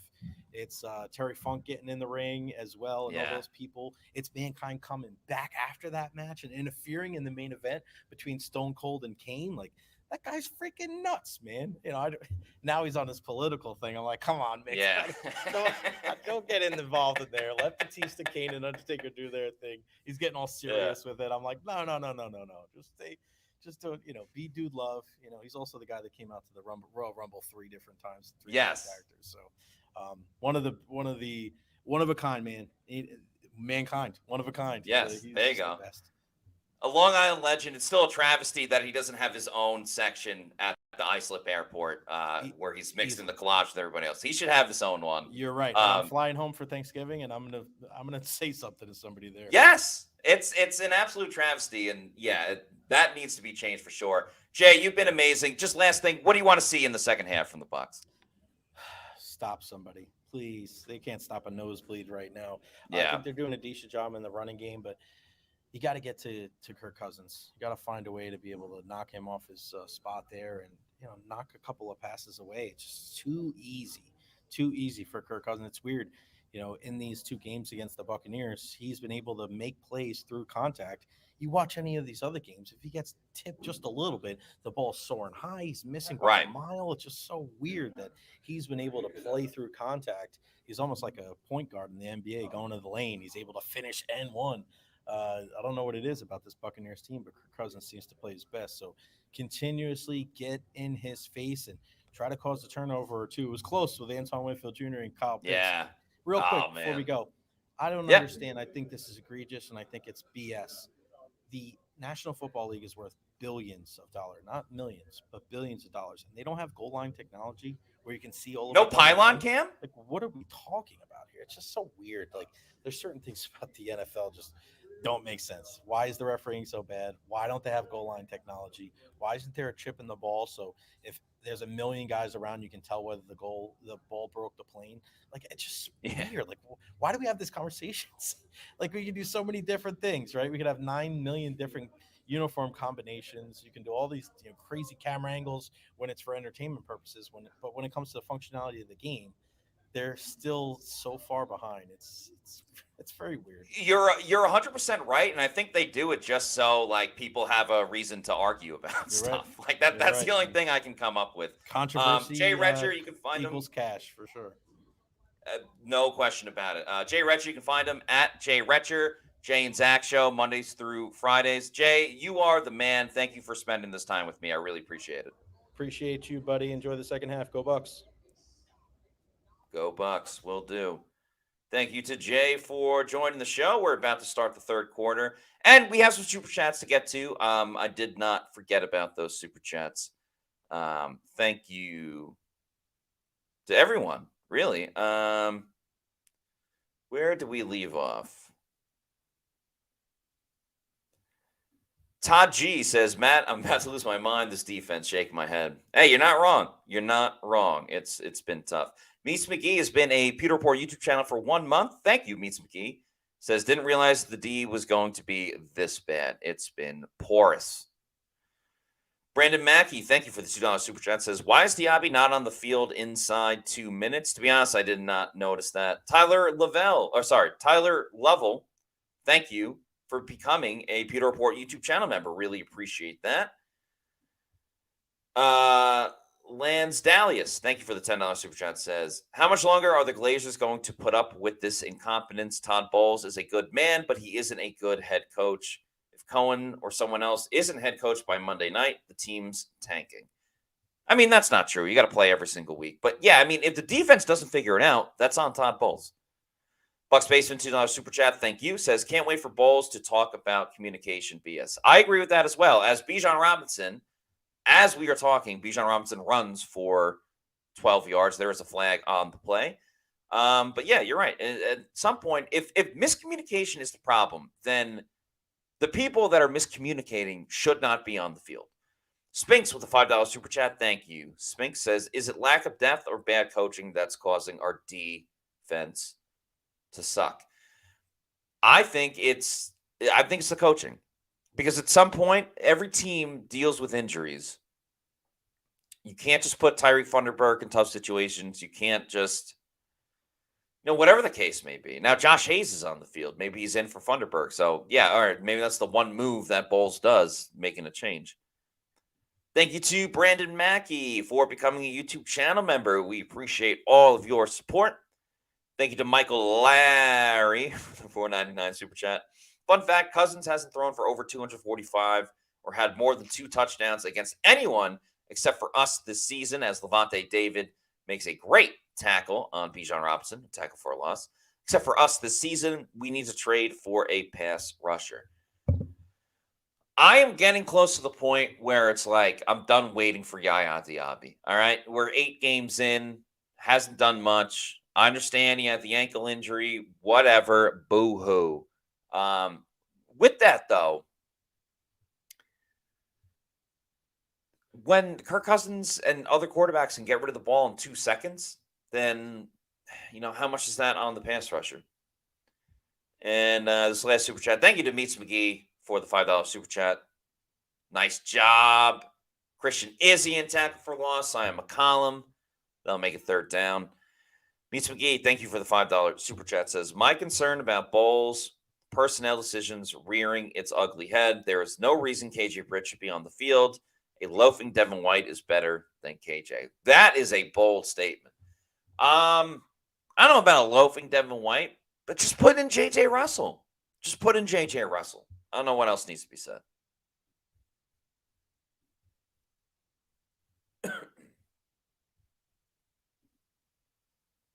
Bijan Robinson with a huge run, but it's 3rd and 21. So Bucs will be fine. Hey, they got to stop.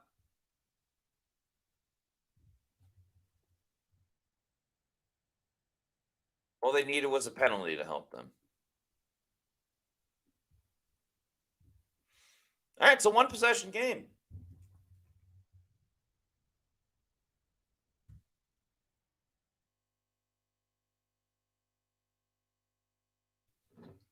Whew.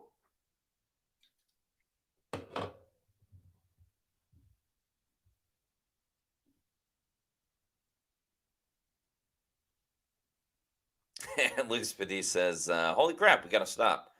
As Trey Palmer takes the punt, he's going sideways, but finding room, heads up the field, gets to around the 40. Antonio Greer did something weird, too. He, he blocked, fell, got hit, and then, got up and started running as if the play was still going on. Yeah, Tom says almost an open lane there. Very close for sure.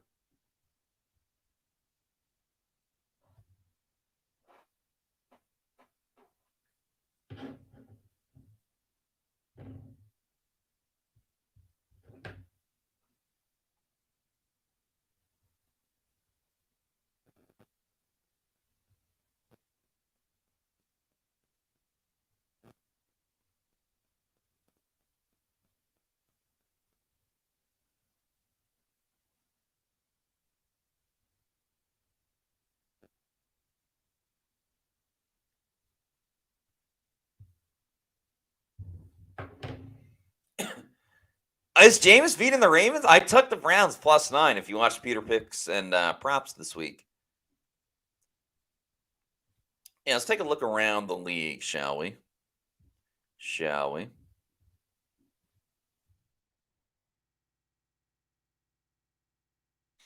Dolphins are up 20-10. Tua has made a big time difference. The Jets are down 14-13 because they suck and they're the worst team in the history of football. The Eagles are up 17-10 on the Bengals. Packers up 13-10 at halftime against the Jacksonville Jaguars. The Lions are putting a beating on the Titans 42-14. I guess we should have expected that. And yeah, the Cleveland Jameis Winston's up 13-10. And Indy, Houston, Texans are up 17-10. They're about to start the third quarter. I had the under in that game, so that's not looking too good. But who cares about me? The afternoon games, Saints, Chargers at 4:05. Bills, Seahawks, that should be a really fun one. Washington, Chicago, if Jaden Daniels plays, that's a ton of fun. It's the two top picks. Carolina, Denver. I have Denver -10, so I care about that game, even though I understand most people won't. And Chiefs, Raiders. And there was your look around the league as the Bucs start at the 38-yard line. They're going to run it with Bucky Irving, who's making people miss, but oh my God. That was one of the greatest 1-yard runs I've ever seen in my life. Daniels is playing. Thank you, Shaggy. Good to know. Probably end up taking the over. Maybe. I don't know.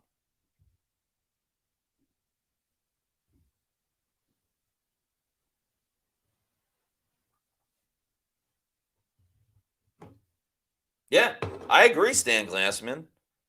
Best 1-yard run ever. I guess I went for no game, but yeah. Baker drops back to pass. He's going to run. Oh, spin move. Gets a yard. There's a flag. Probably going to be holding. Okay, yeah. Adam Schefter just tweeted Jaden Daniels is officially active today. But you know what? Done worrying about other games, other teams. Hey, face mask. Finally, the football gods work in favor of the Bucs. Wow. Wow.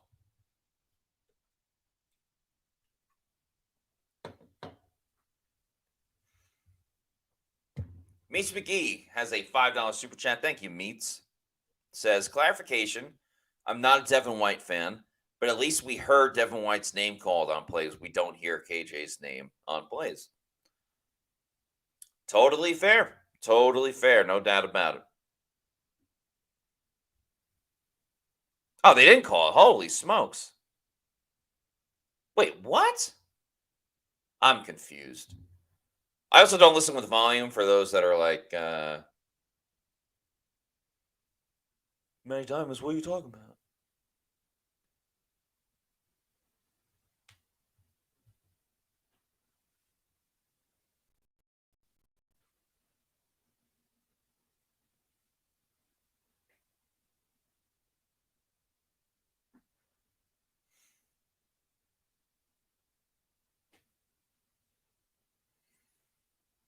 Third and 12. Of course, like the Bucs defense finally gets a stop, and now Bucs can't do anything with it.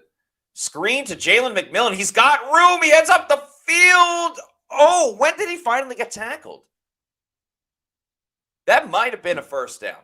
We got to see when the knee officially goes down. By the way, Sterling Shepard. That's a first down. Sterling Shepard was back in the game. That's a first down. The knee does not go down. He lands on the defender, and he surfs him. That's a first down.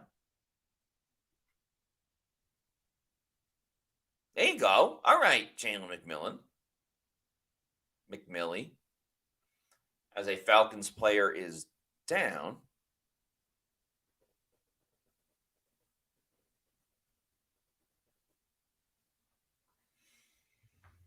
Tom says, run the ball, don't get cute.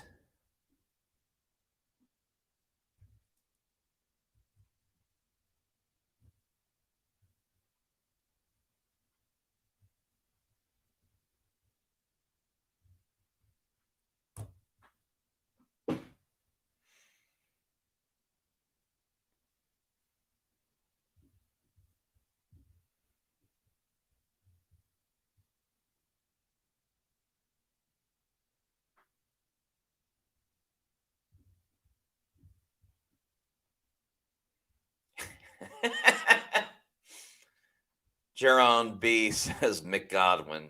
That is funny. Rux's Review says, haven't seen a lot of Tucker. Yeah, that might be one of the more questionable things of today's game.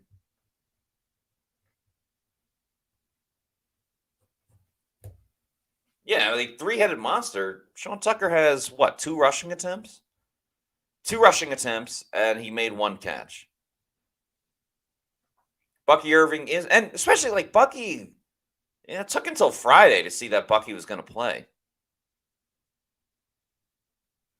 Bucs go play action. It's a screen to Bucky. He's got room up the field. Makes, oh, he broke a tackle. He's still going. This guy is incredible. Nucky if you Bucky. Bucky Irving. Incredible.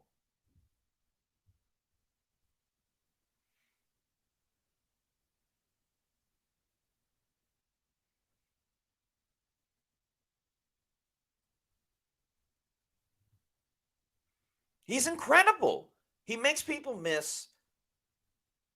I don't dislike Rachaad White. I'm just saying, like, Bucky Irving brings juice. He brings energy. It's just a completely different offense when he's in the game. Oh, flea flicker! Baker down the field! Intercepted. Oh, God.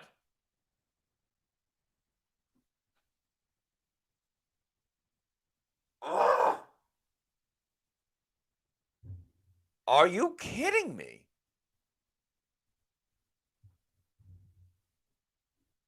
Are you kidding me?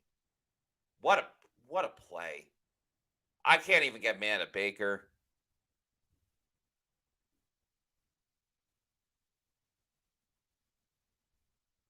Insane. Insane.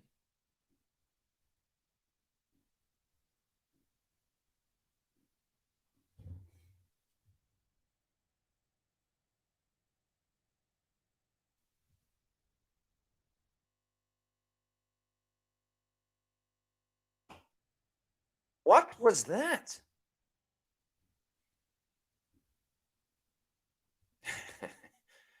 Connor Burke says, that's not Mike Evans. Flea flicking interception. Tom sticking with, my God, just run the damn ball.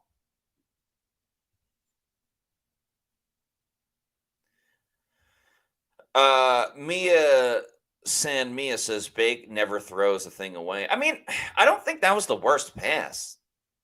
I get, like, you're riding the momentum, you want a big play.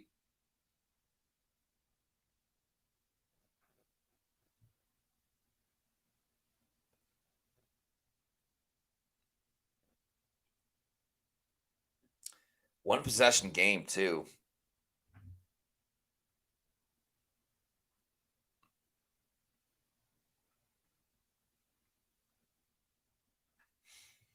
Yeah, I agree with Ace Andrews, who says just because you do a flea flicker doesn't mean you have to chuck the ball into an area where multiple defenders are. Don't get me wrong. It was a great play by the defender. And also, he was looking for Ryan Miller, not McMillan or Sterling Shepard, Trey Palmer. Baby Boy 2 Demand says, he's not 6'4" like Mike. Can't throw that jump ball. Totally agree with Clinton Harrell. Says, right play, wrong receiver. Totally agree with that.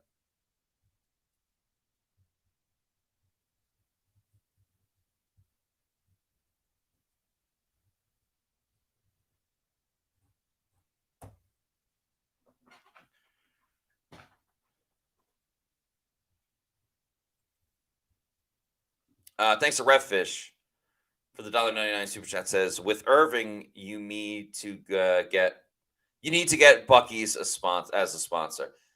We've tweeted at Buc-ee's. We've tried it. The better he plays, the more likely it is. So I'm with you.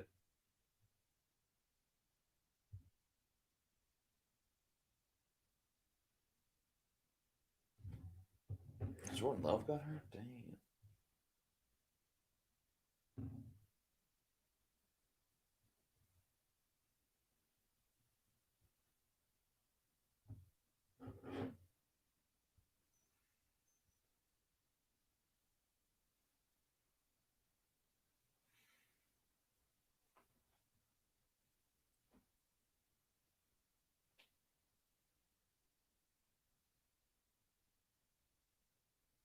Second and 5 for Atlanta. They are up by 7 as they hand it off with Tyler Algier. I haven't seen a lot of him today. I know he's the backup running back, but they typically use him a good amount. Great point by Kobe Edgar, who's also a YouTube channel member, says 0-2 in the turnover battle.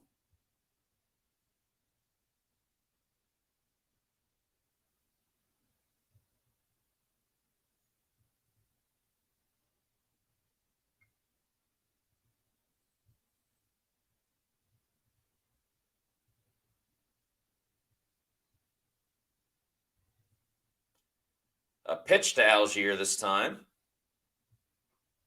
Gets about 2 yards. Chris Braswell on the play, along with Levante David. Brent O'Neill says, I'm getting sick of Baker Mayfield. I tried to get behind him, but he's looking like he's going back to his old ways. I mean, he's not reckless. Didn't love that throw, but I wouldn't call him like reckless by any means. And Bijan on the bench is killing my fantasy team.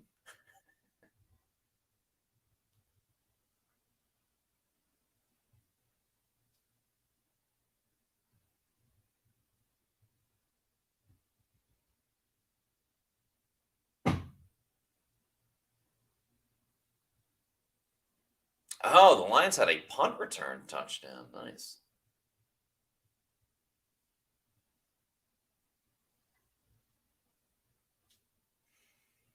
Third and 1. Algier gets a big-time run. Winfield with the tackle. Almost broke that.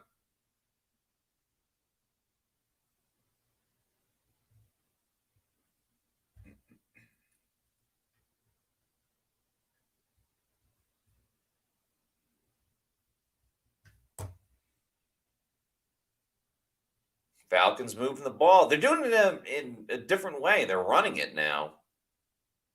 Oh, Kirk Cousins gets swallowed up. That's C.J. Brewer with the sack. Good for him. That was just well done. Beat it right at the snap. Bucs blitzed as well. Isian. Let's see. Yeah, just beat the center. Well done, C.J. Brewer. Well done. Cousins immediately gave up, living to fight another day. Hell yeah, C.J. Brewer. Hell yeah. 2nd and 19. Bucs got to get off the field on this drive. Cousins looking. It's a screen to Bijan. That'll help my fantasy team. Eventually tackled by Josh Hayes. So it looks like in the second half, the Bucs have went to Josh Hayes over Tyreek Funderburg, as they show Josh Hayes.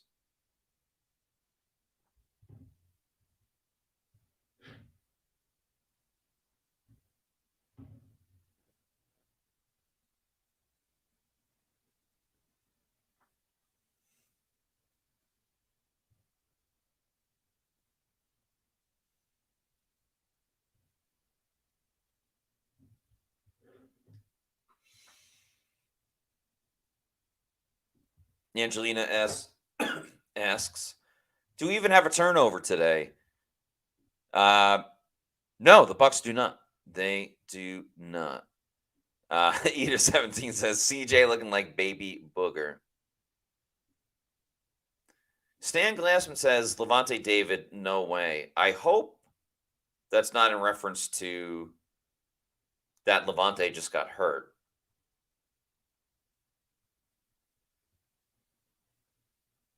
Oh, geez. Okay, yeah, a lot of people are saying Levante. Ugh.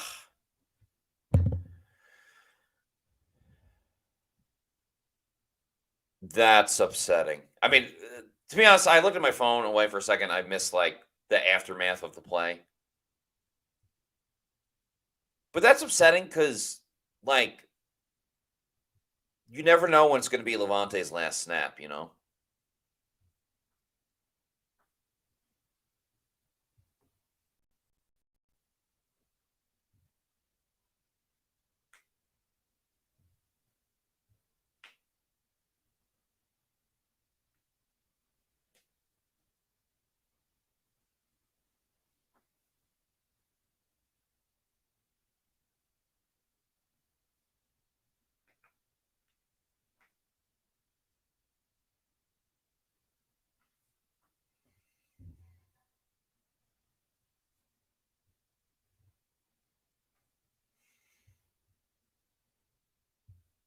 All right.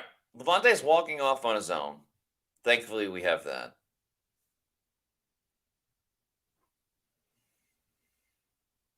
Atlanta's also dealing with an injury. Well, at least you're finally going to get J.J. Russell on the field. Maybe. I don't know. I only see K.J. Britt. Oh, now they go nickel.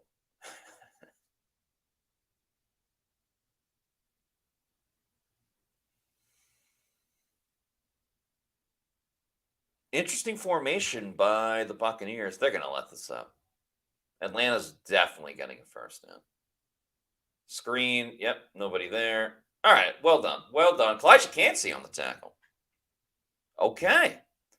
Okay. Much better second half by the Bucs defense.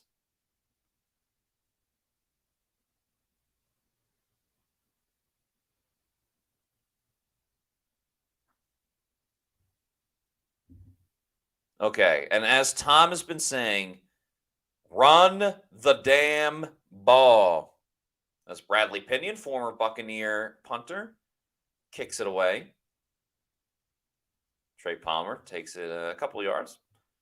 Not bad by Trey Palmer, Tampa Bay Trey.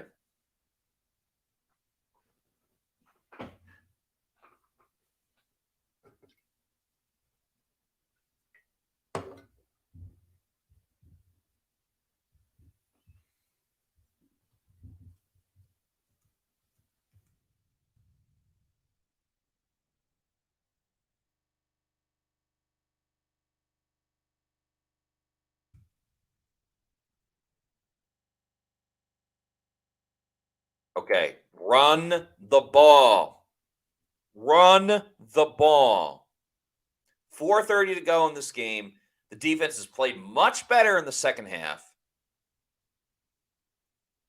Run the ball and run it with Bucky. And they go play action. That's fine. Sterling Shepard makes a catch.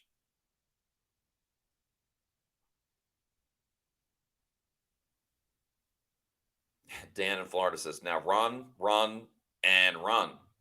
I also agree with Randy Douglas. Dink and dunk and take off time. Those throws are fine. You know, like 7 yards, no one around them. That's fine. That's fine.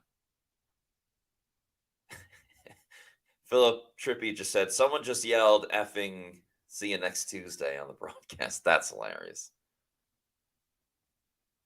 They run it with Bucky Irving. Bucky gets about 2 or 3 yards. That's fine. Run it again. Run it again.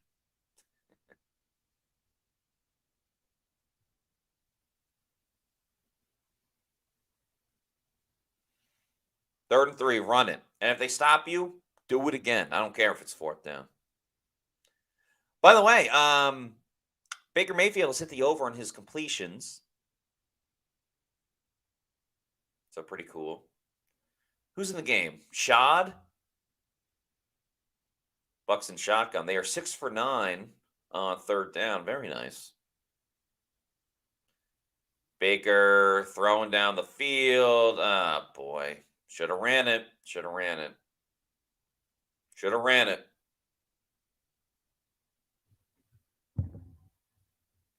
Should have ran it. Should have ran it. I get it. You had Rashad White on Matthew Judon. That's an advantageous matchup. Liam Cohen is beside himself.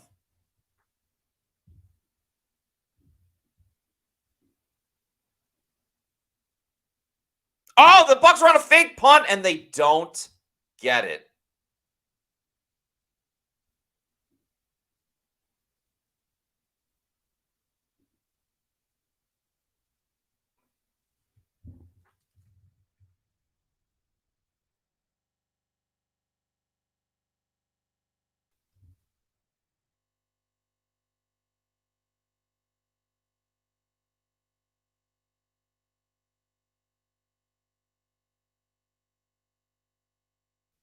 You know what? I don't hate it. Man.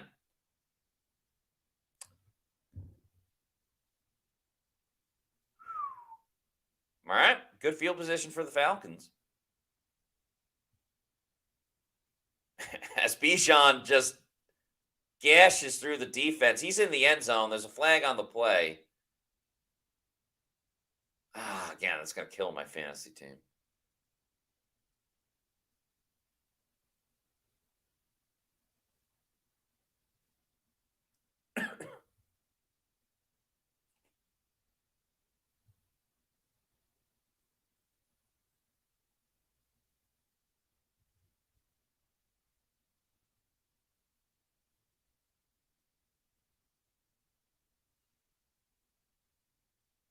Holding on the Falcons. So, all right, Bucs get bailed out there.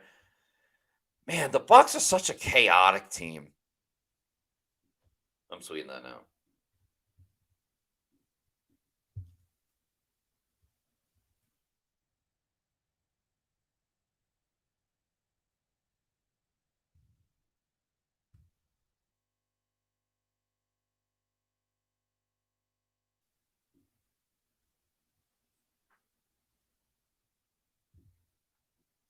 First and 20. And part of the fake punt that doesn't help is, like, you're down 7, so you can't really afford to have a 2-score game as Bijan runs for a lot less this time around.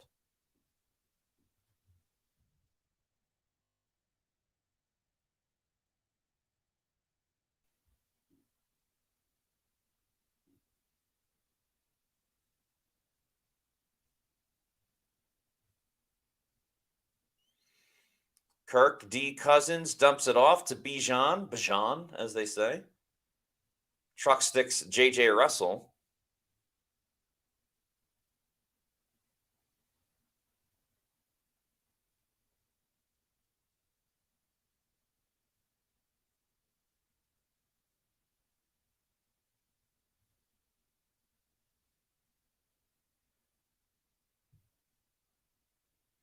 Third and 5. Can the Bucs get a stop? They don't. They don't.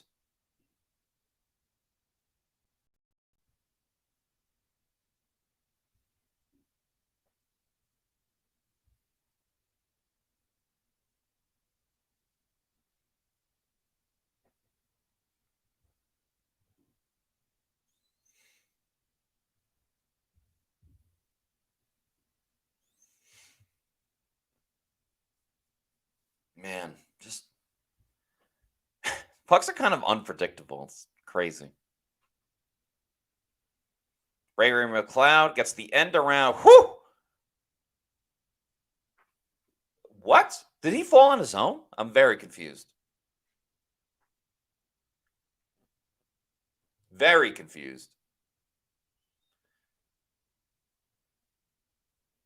Yeah, I don't know. I don't know if that counts or not. Why is Algier in the game? At least put Bijan in the game. Vita Vea with a nice tackle. 2nd and goal.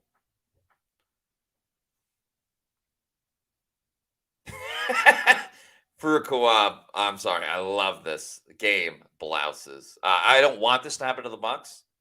So hopefully you can use it when the Bucs win. But yeah, shout out Chappelle Show, one of the best shows of all time. 30 seconds to go in the third quarter.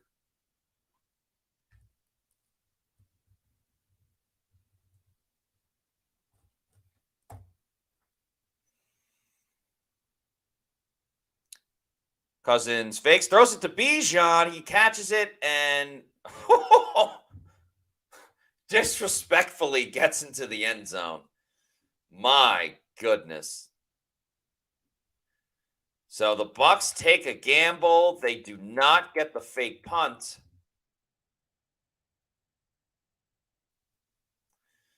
Yikes. Yikes, yikes, yikes. And nobody has the linebacker. KJ Britt's turned around. And just completely makes Josh Hayes or Winfield miss. Damn. Extra point by Koo is good. Makes it 31-17. The over, if I know math, the over has hit. So there's that.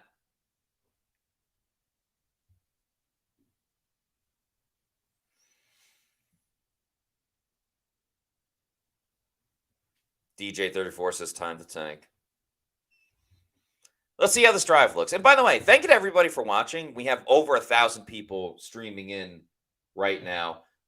Levante David is questionable to return with an ankle injury.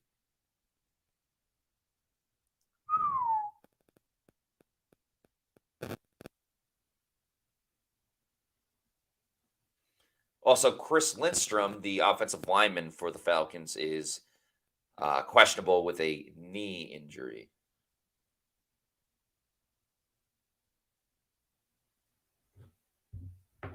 A couple super chats to get to. Thanks to Bucks Basement for this $2 super chat. Says the media better tear Bowles in the post-game interview. I'm sure they will. Scott Reynolds is there. Everyone else at Pewter Report is there, except for myself and Josh Capo. I'm sure they will grill him relentlessly. So no worries there. And as they should. Thank you to Lucas Patisse for this $1.99 super chat. It says, what are the odds Liam Cohen is head coach next year? Better now than when the game started.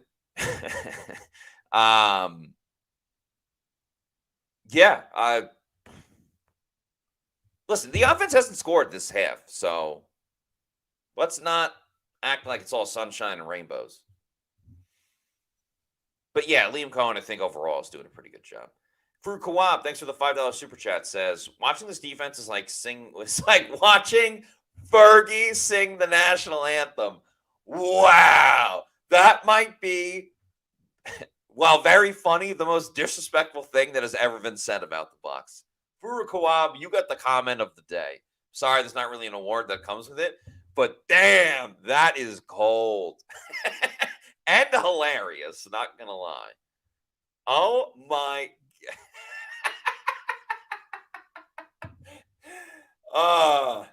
Someone may need to frame that. That is freaking funny.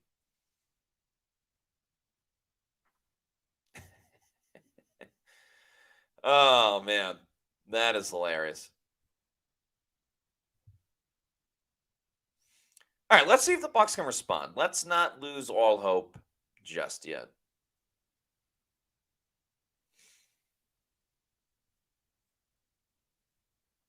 They're going over the fake punt on the screen. Shank says he'll take Fergie over Roseanne. I've always felt when it comes to fake punts, like, why not have the gunners run? I mean, you have to trust your punter throwing a pass. But a lot of times, like, the gunners can just get separation because they're not expecting, them to run a route. Baker does play action, throws it to Bucky. Bucky with a pretty nice stiff arm gets him an extra yard or two. And that will be it for the third quarter.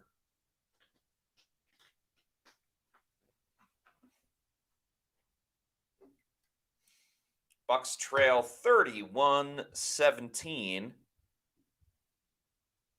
me change that to the fourth quarter.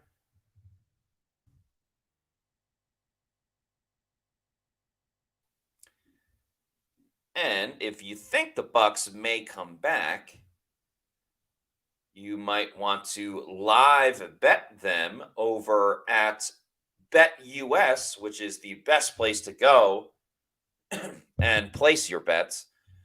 You can get up to a 125% bonus when signing up with BetUS using the promo code Pewter. That's PEWTER. And it's not just one bonus with a deposit. It's up to your first 3 deposits. And of course, you get a 10% gambler's insurance as well over at BetUS. They have a lot of great props. They're great with live betting, in-game parlays, all of that fun stuff. You could do it for the 4 o'clock games. You could live bet the Bucs games. Of course, there's a Sunday night game, Cowboys 49ers, I believe, which Bucs fans should be paying attention to. They play the 49ers in a couple of weeks. They play the Cowboys later on in the season.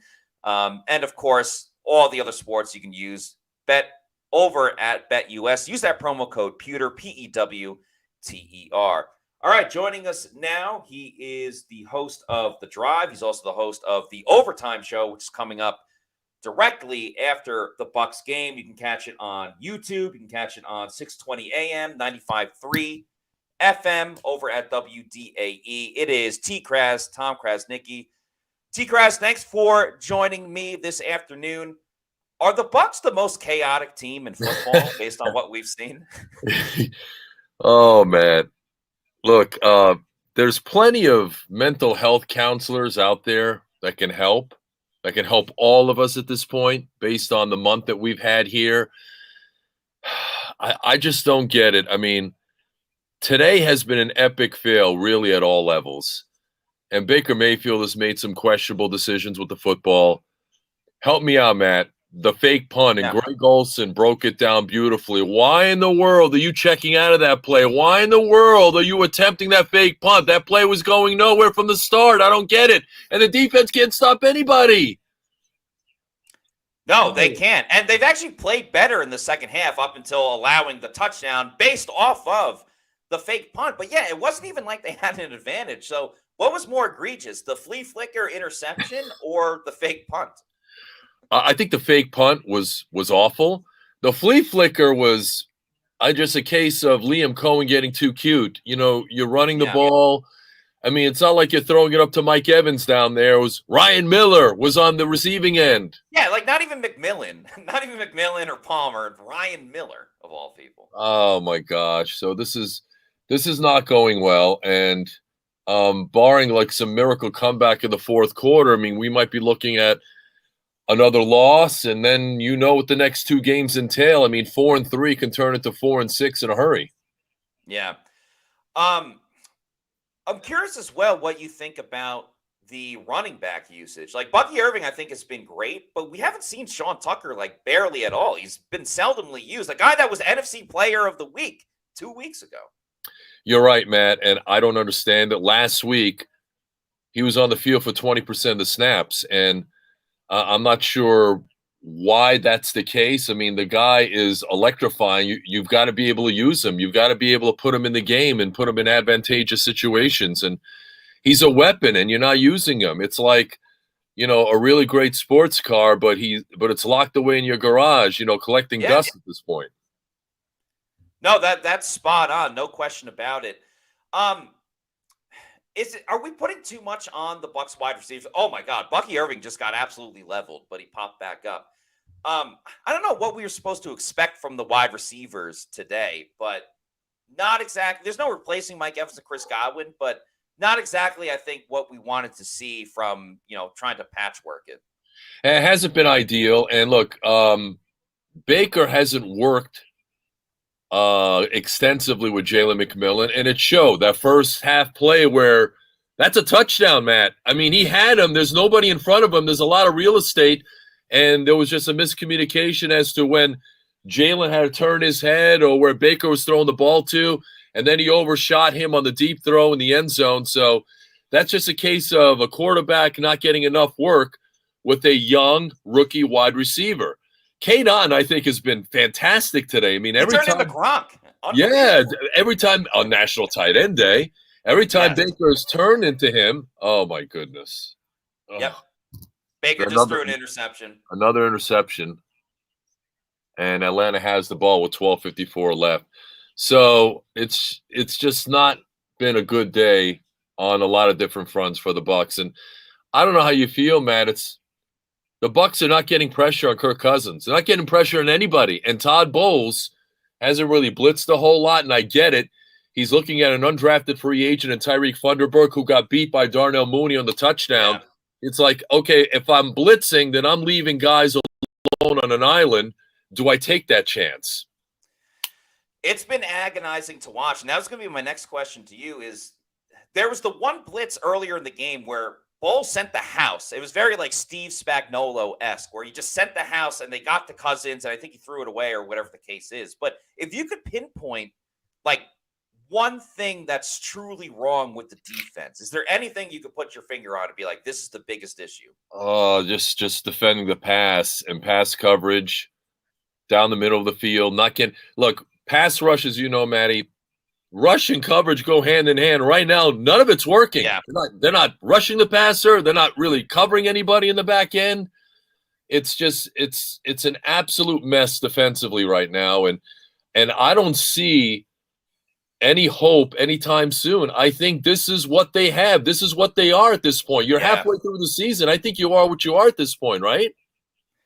Exactly. There's no solutions, like no one else is coming through that door to, change the way that this defense is going to look. And no, it's an indictment on Todd Bowles. He's a defensive guy. The defense is supposed to be fine. It's the offense where, Liam Cohen, we don't know, like at the beginning of the season, we don't know what he's going to look like or anything like that. So yeah, it's a big time issue right now for the Buccaneers, and the wheels are falling off as Baker just threw that interception. So T-Kraz, we appreciate you coming on. Again, the Overtime Show you have coming up right after the game on YouTube, 620 on AM, 95.3 FM, and yeah, everywhere on WDAE. So thank you so much for joining me this afternoon. Really appreciate it.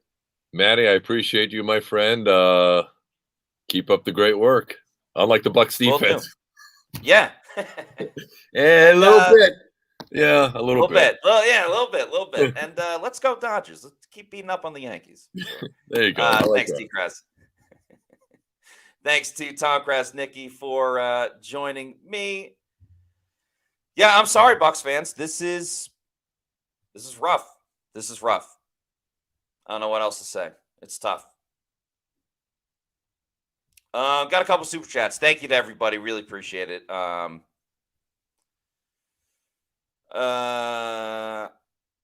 to Redfish, Bucs Basement. Yeah, got to that one. Sorry, I'm kind of backtracking here. Lucas Patisse, $1.99. Thank you. What are the odds Liam is the head coach next year? I think I already answered this. Looking more and more likely. Farouk Kawam, thanks for the $5 super chat. Watching this defense. Oh, yeah. Okay. Yeah, sorry. I'm back. Sorry, I was focusing on the interview with T-Kraz. Hammy Actual, thanks for the $4.99 super chat, says Bowles' defense has been figured out, so boom or bust. Worst mistake Bucs can make is letting Cohen leave this building. Bucky's a stud. There's a fumble! It's in the end zone! That's at least a safety. That's a safety. Okay. Bucs did something. All right. Okay. We don't have a safety video, but holy smokes, what the heck was that?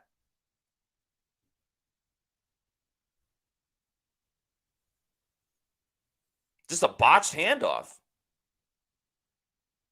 Yeah, and Izzy and being right there, that was big. Okay, Bucs are back. Whoa.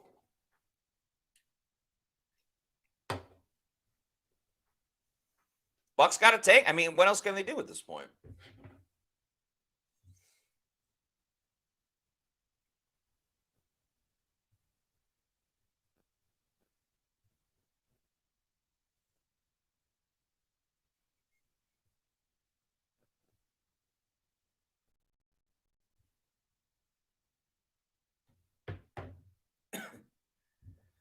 Okay, 31-19. Yep, gotta change it.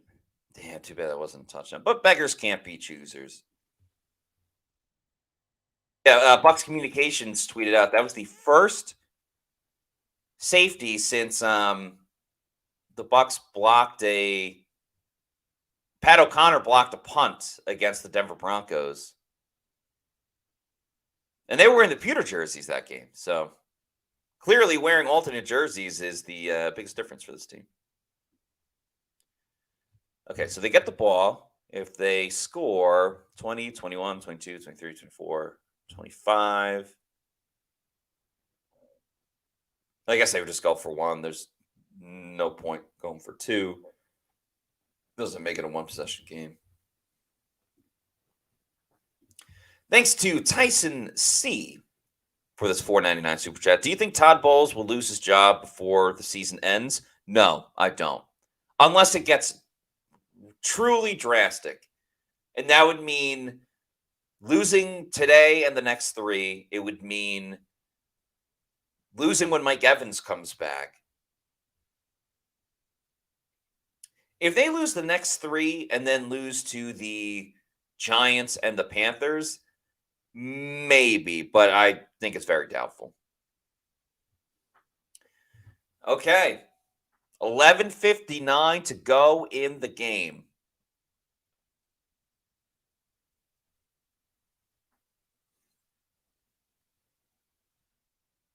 That's a false start on Luke Gedeke. Gosh darn.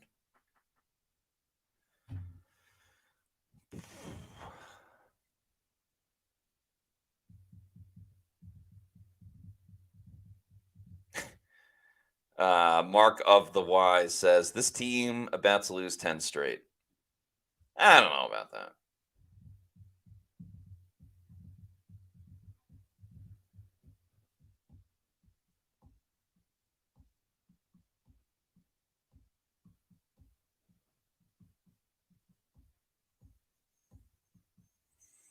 Baker goes play action, looking to go deep. Now dumps it off to Bucky, who's been probably the best player today, if we're being real.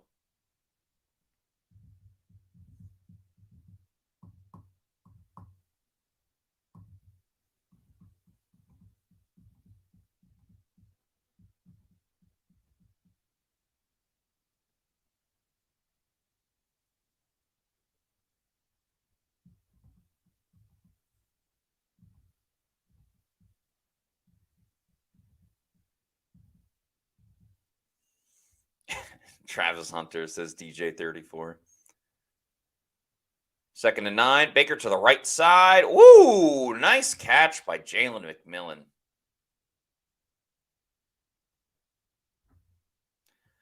Again, let's not panic just yet. The Bucs would score a touchdown on this drive. Maybe they get a stop.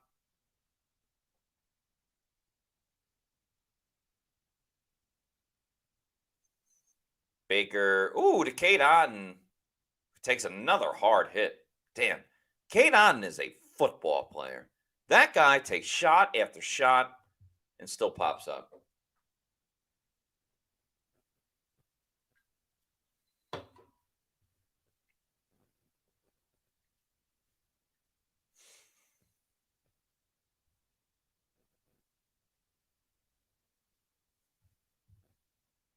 "15 seconds on the play clock. Hurry, hurry, hurry, hurry."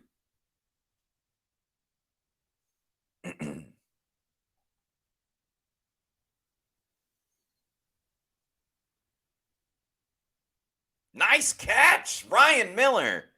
First down, Tampa Bay.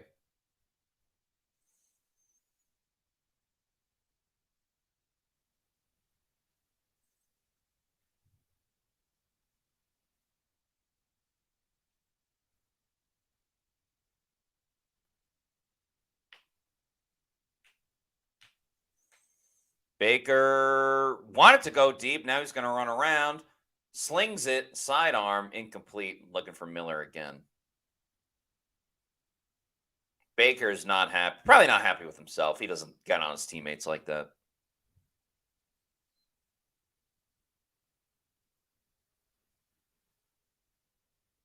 Oh, How the hell do you miss that? Yeah, that was a bad throw. That's a bad throw. He's going, damn. Come on, biker.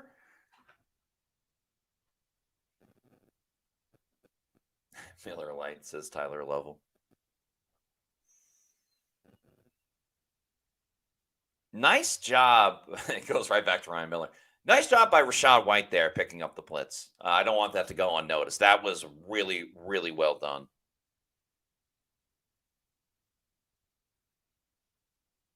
Tucker Kraft continues to score touchdowns. This guy's dope.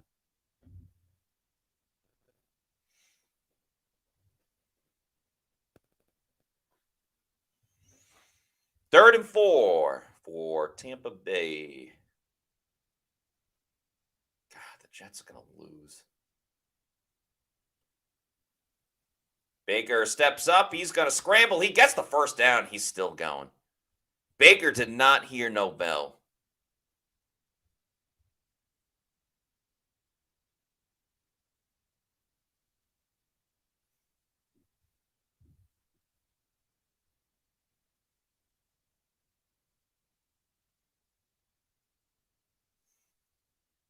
Baker throwing it away.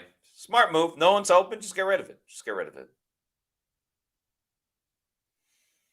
This is 4 down territory with 8:40 to go.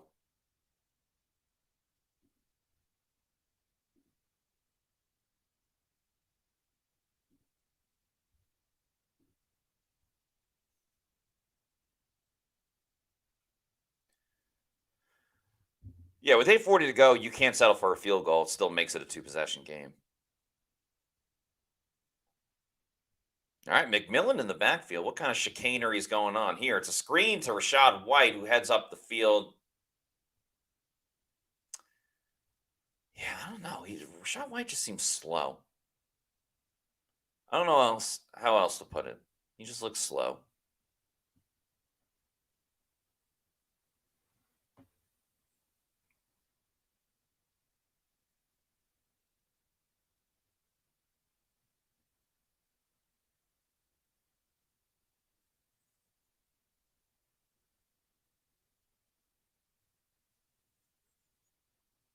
Third and 4.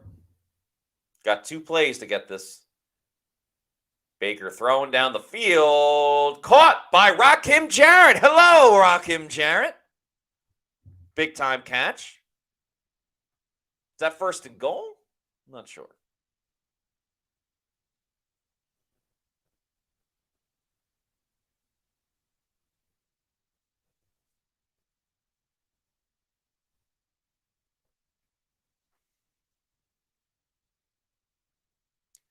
Now he goes to McMillan.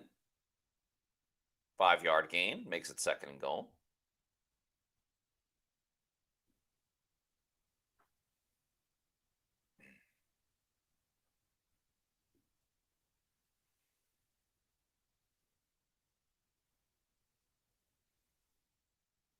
Yeah, it's kind of crazy how Sean Tucker's just not been used, but hey, what do I know?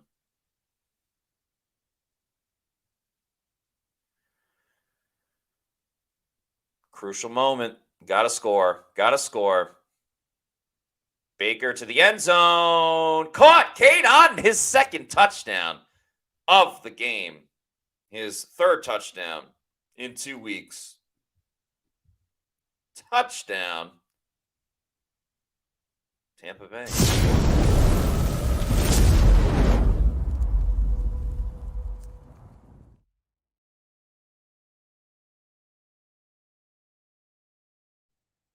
Looks like Baker has a new favorite target.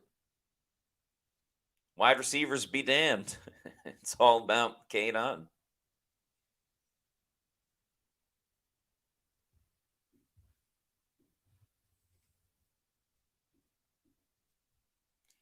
McLaughlin's kick is good.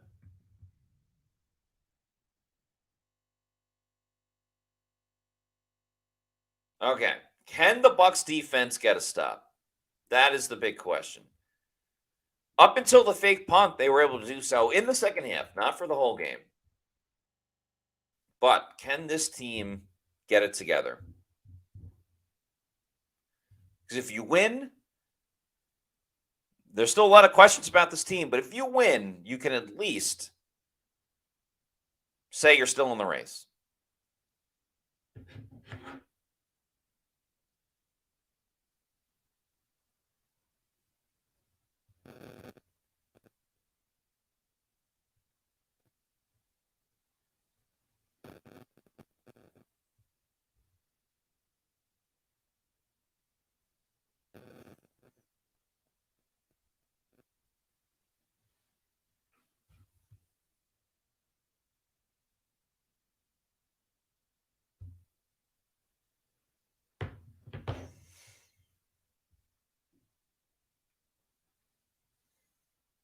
Since the kid says, praise be to Cade. Professor X says, I feel a turnover coming up. Let's go defense.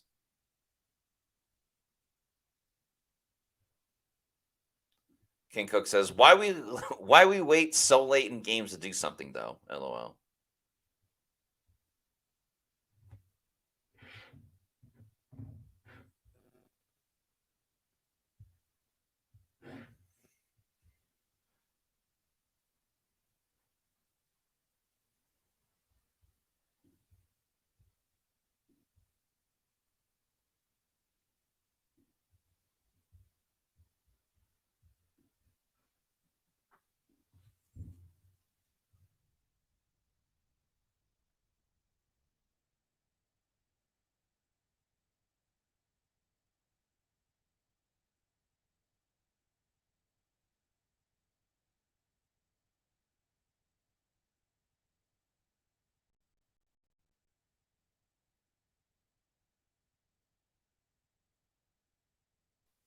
Crucial moment. Frank G, being bold, says, I'm going to call it KJ Britt with the interception. That would be banana land.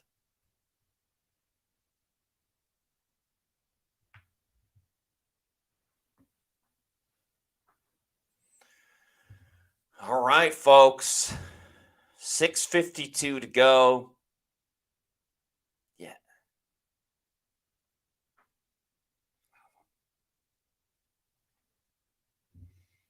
Can the Bucs get a stop? Will they get a stop?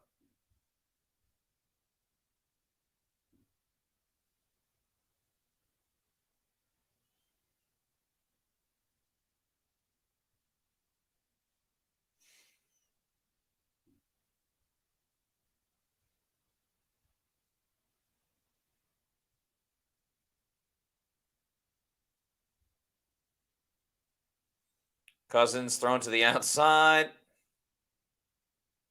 First down, out of bounds.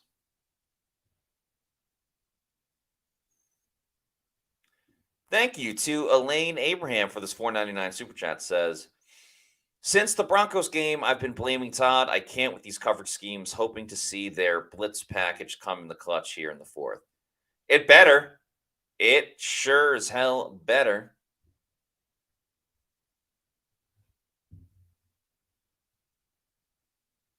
$6:20 to go in the game. They run it with Bijan. Now they can't get a stop on defense. 8-yard run for Robinson. Ronaldo Fontanez says, Tampa difference. Bunch of pumpkins.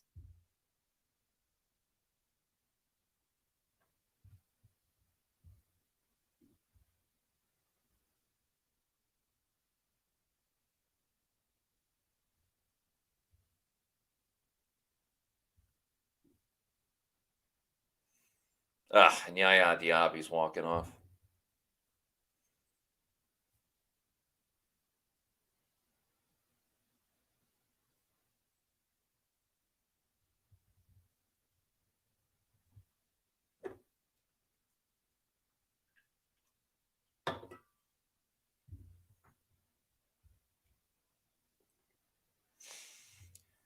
$5:40 to go in the game.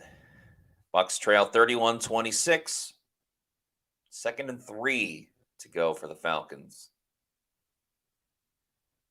They run it with Bijan. Okay. I'm just making random ass sounds. They initially had him like at the line of scrimmage and then didn't. So 3rd and 1. Probably better for the Falcons.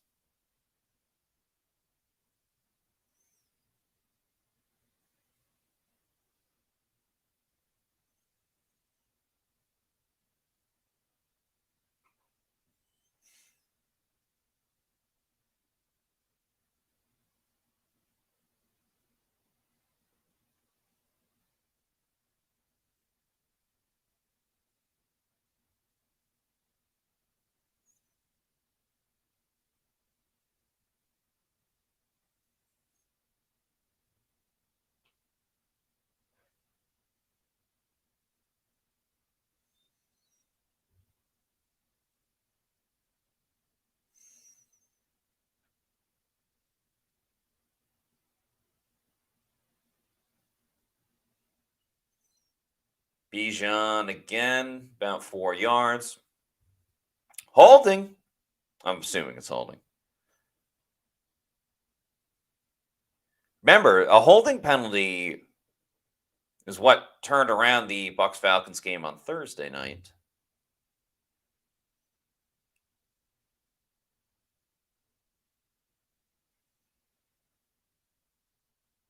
Oh, face mask on the Falcons. That's big time.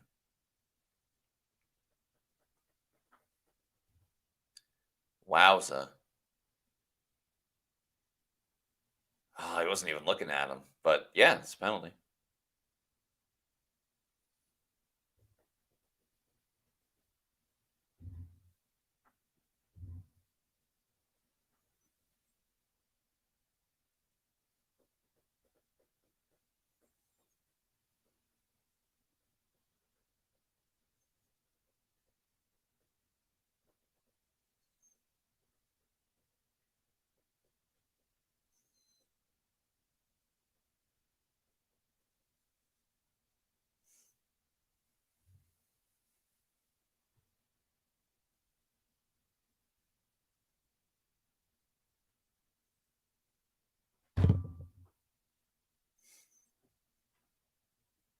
All right, 1st and 22 now.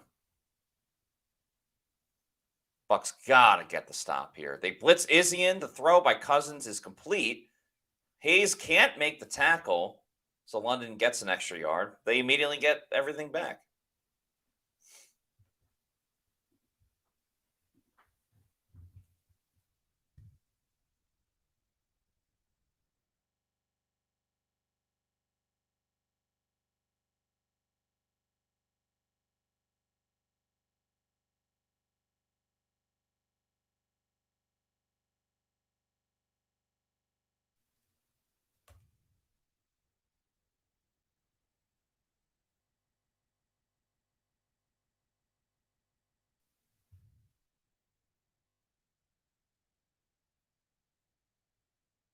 Cousins is going to step up. He's going to run. Are you kidding me? Kirk Cousins for the 1st down.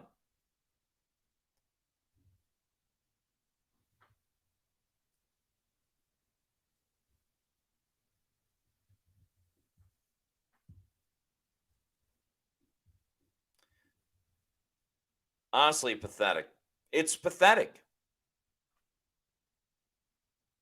I don't want to say despicable because, that's meant for like truly disgusting things. How do you let Kirk Cousins run for a 1st down?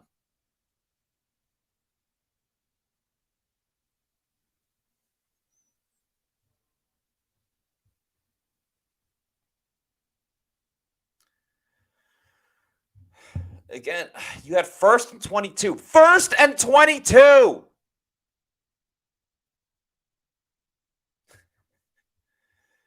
Mark of the Wise, cracking me up, says, do you think our next defensive coordinator will teach this team some sneaky things like, I don't know, basic tackling?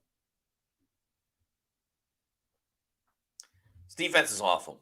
It's disgusting. It's awful.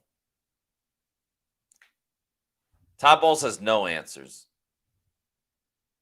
They can't even line up correctly. No one knows what they're doing. Oh, wow, they got the stop. Look at that.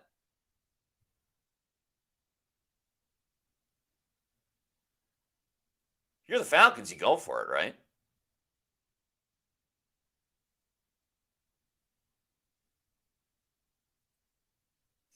They're going to have to run a play before the 2-minute warning.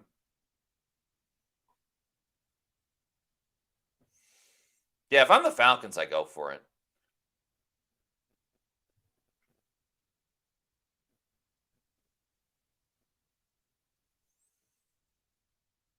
There's no way he QB sneaks it. Ah, okay, he's doing the hard count. Bucs Basement. Thanks for the $2 super chat. Says SR with that Fireballs article gonna hit so good. We may see it, not this week, but we may see it eventually by the end of the season.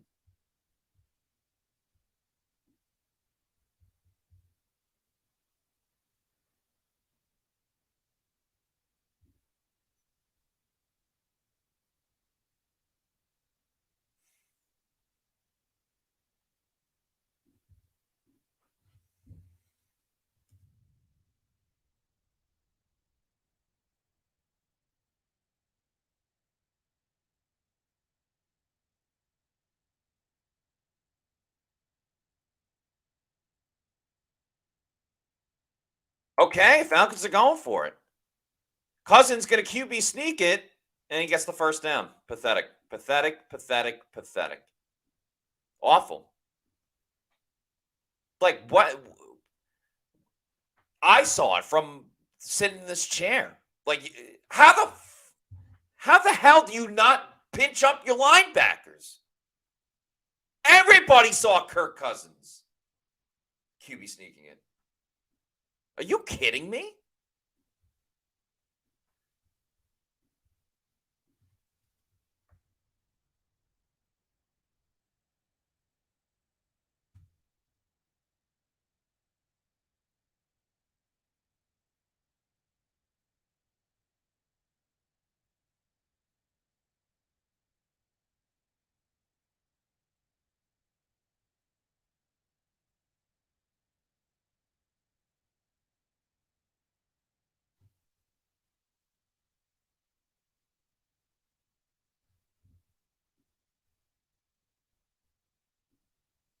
How the hell do you not? Like, what? I'm dumbfounded. I'm shocked and appalled.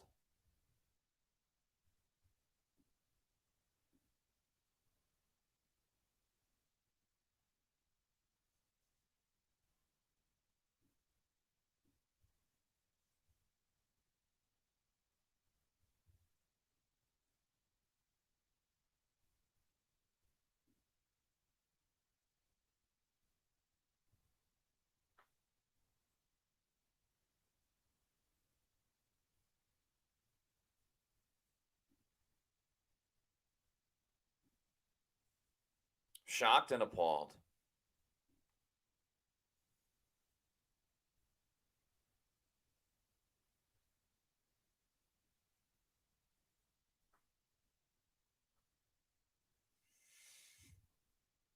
I respect the optimism from Tyson C, who says a pick six is wishful thinking, but it'd be nice right about now. But the Falcons aren't going to throw the ball. They're just going to force the Bucs to use their timeouts. My God. Elaine Abraham, thanks for the $1.99 super chat, says, please fire toilet bowls. They keep losing. He will at the end of the season.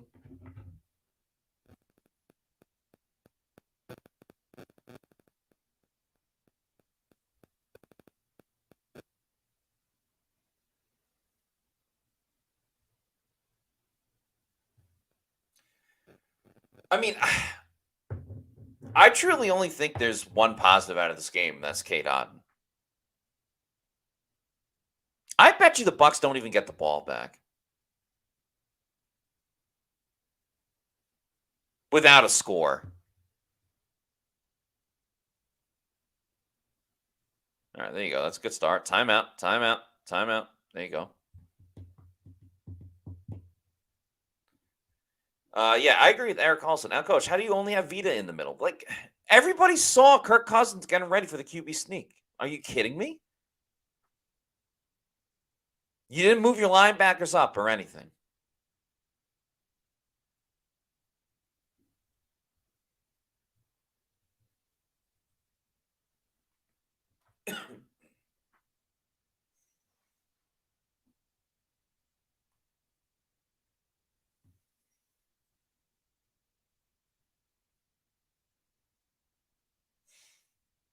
Kirk Cousins has 4 touchdowns today. Why is Algier in the game? Good push by Vita Vea. Well done. Job well done. Timeout, timeout, timeout.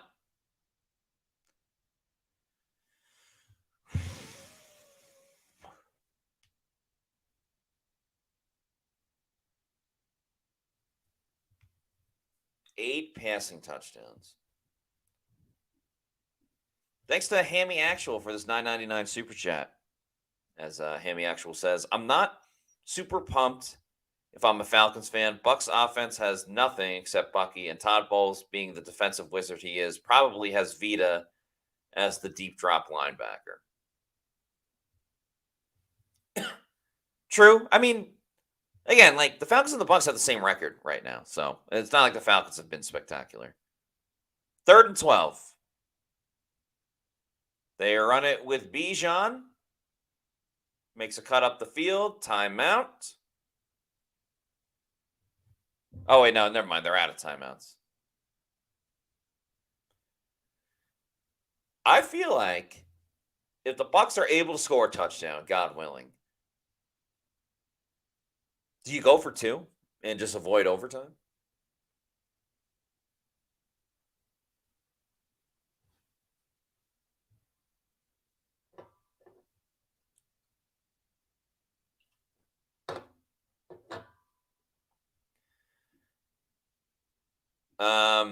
Brian Hernandez says, when's the last time the Bucs blocked a field goal? They actually did it against the Falcons on Thursday Night Football. So pretty early or pretty recently. All right, so the Bucs will get the ball with about a minute left.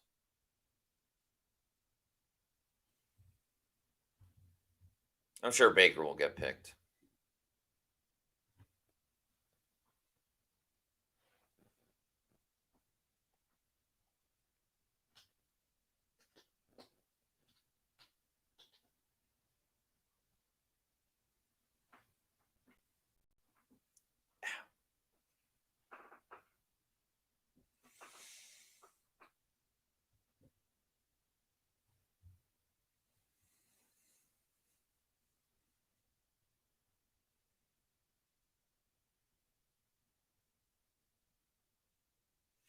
Why is Koo lining up like such a weirdo?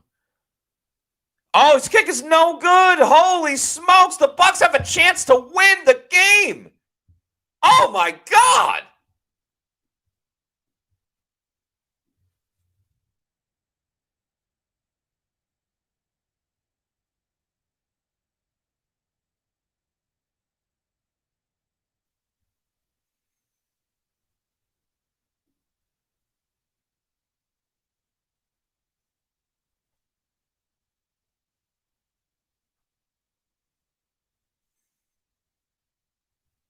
Holy smokes.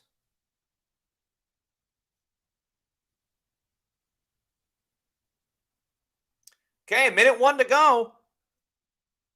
Bucs at the 35. Got to score a touchdown. Baker fires it to McMillan. He goes down quickly. Tick, tick, tick, tick, tick, tick, tick, tick, tick. Gotta hurry. Gotta hurry. 45 seconds. This is where you miss Mike and Chris. Baker taking a deep shot. Throw the flag. Throw the flag. No flag. Damn. All right. 3rd and 4. 39 seconds to go.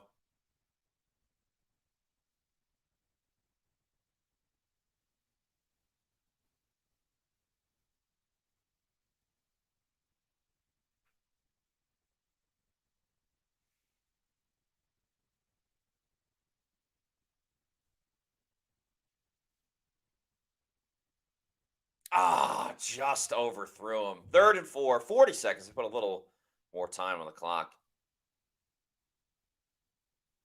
Baker finds Ryan Miller. You got to go. Spike it. You got to spike it at this point. Spike it, spike it, spike it, spike it, spike it, spike it. Hurry up. What are you doing? Spike it. Yeah, you're wasting tons of time. Jesus Christ. Baker over the middle. Okay, that's great. You have no time. Go, spike it, spike it, spike it, spike the ball, spike the ball. You got 9 seconds. They should have spiked it on the last play. This game's done. This game's done. Hammy Ashler says, Todd's the best coach ever. Thanks for the $1.99 super chat.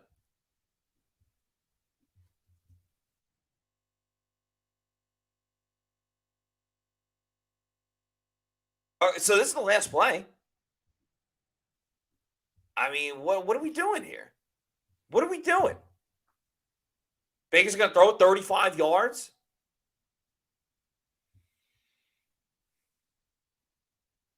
What are we doing here?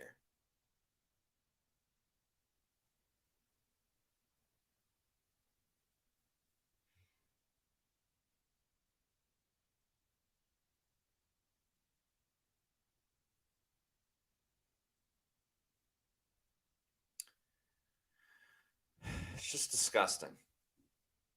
It's going to be a tough loss for the Bucs.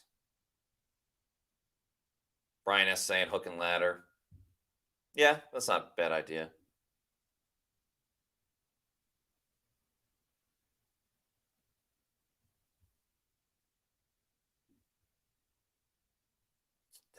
Way too much time. Are you kidding me? What the? Come on. Liam Cohen's, man. I agree. Carl Jahardo. This is a horrible 2-minute drill. Could not agree more. This is awful 2-minute drill. And yeah, a false start.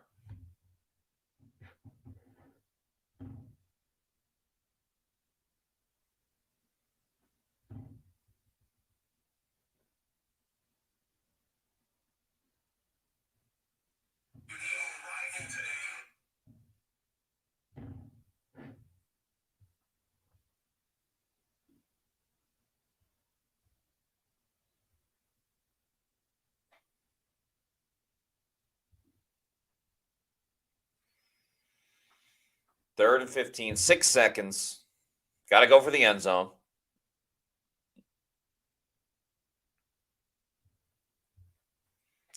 Tough loss for the Bucs.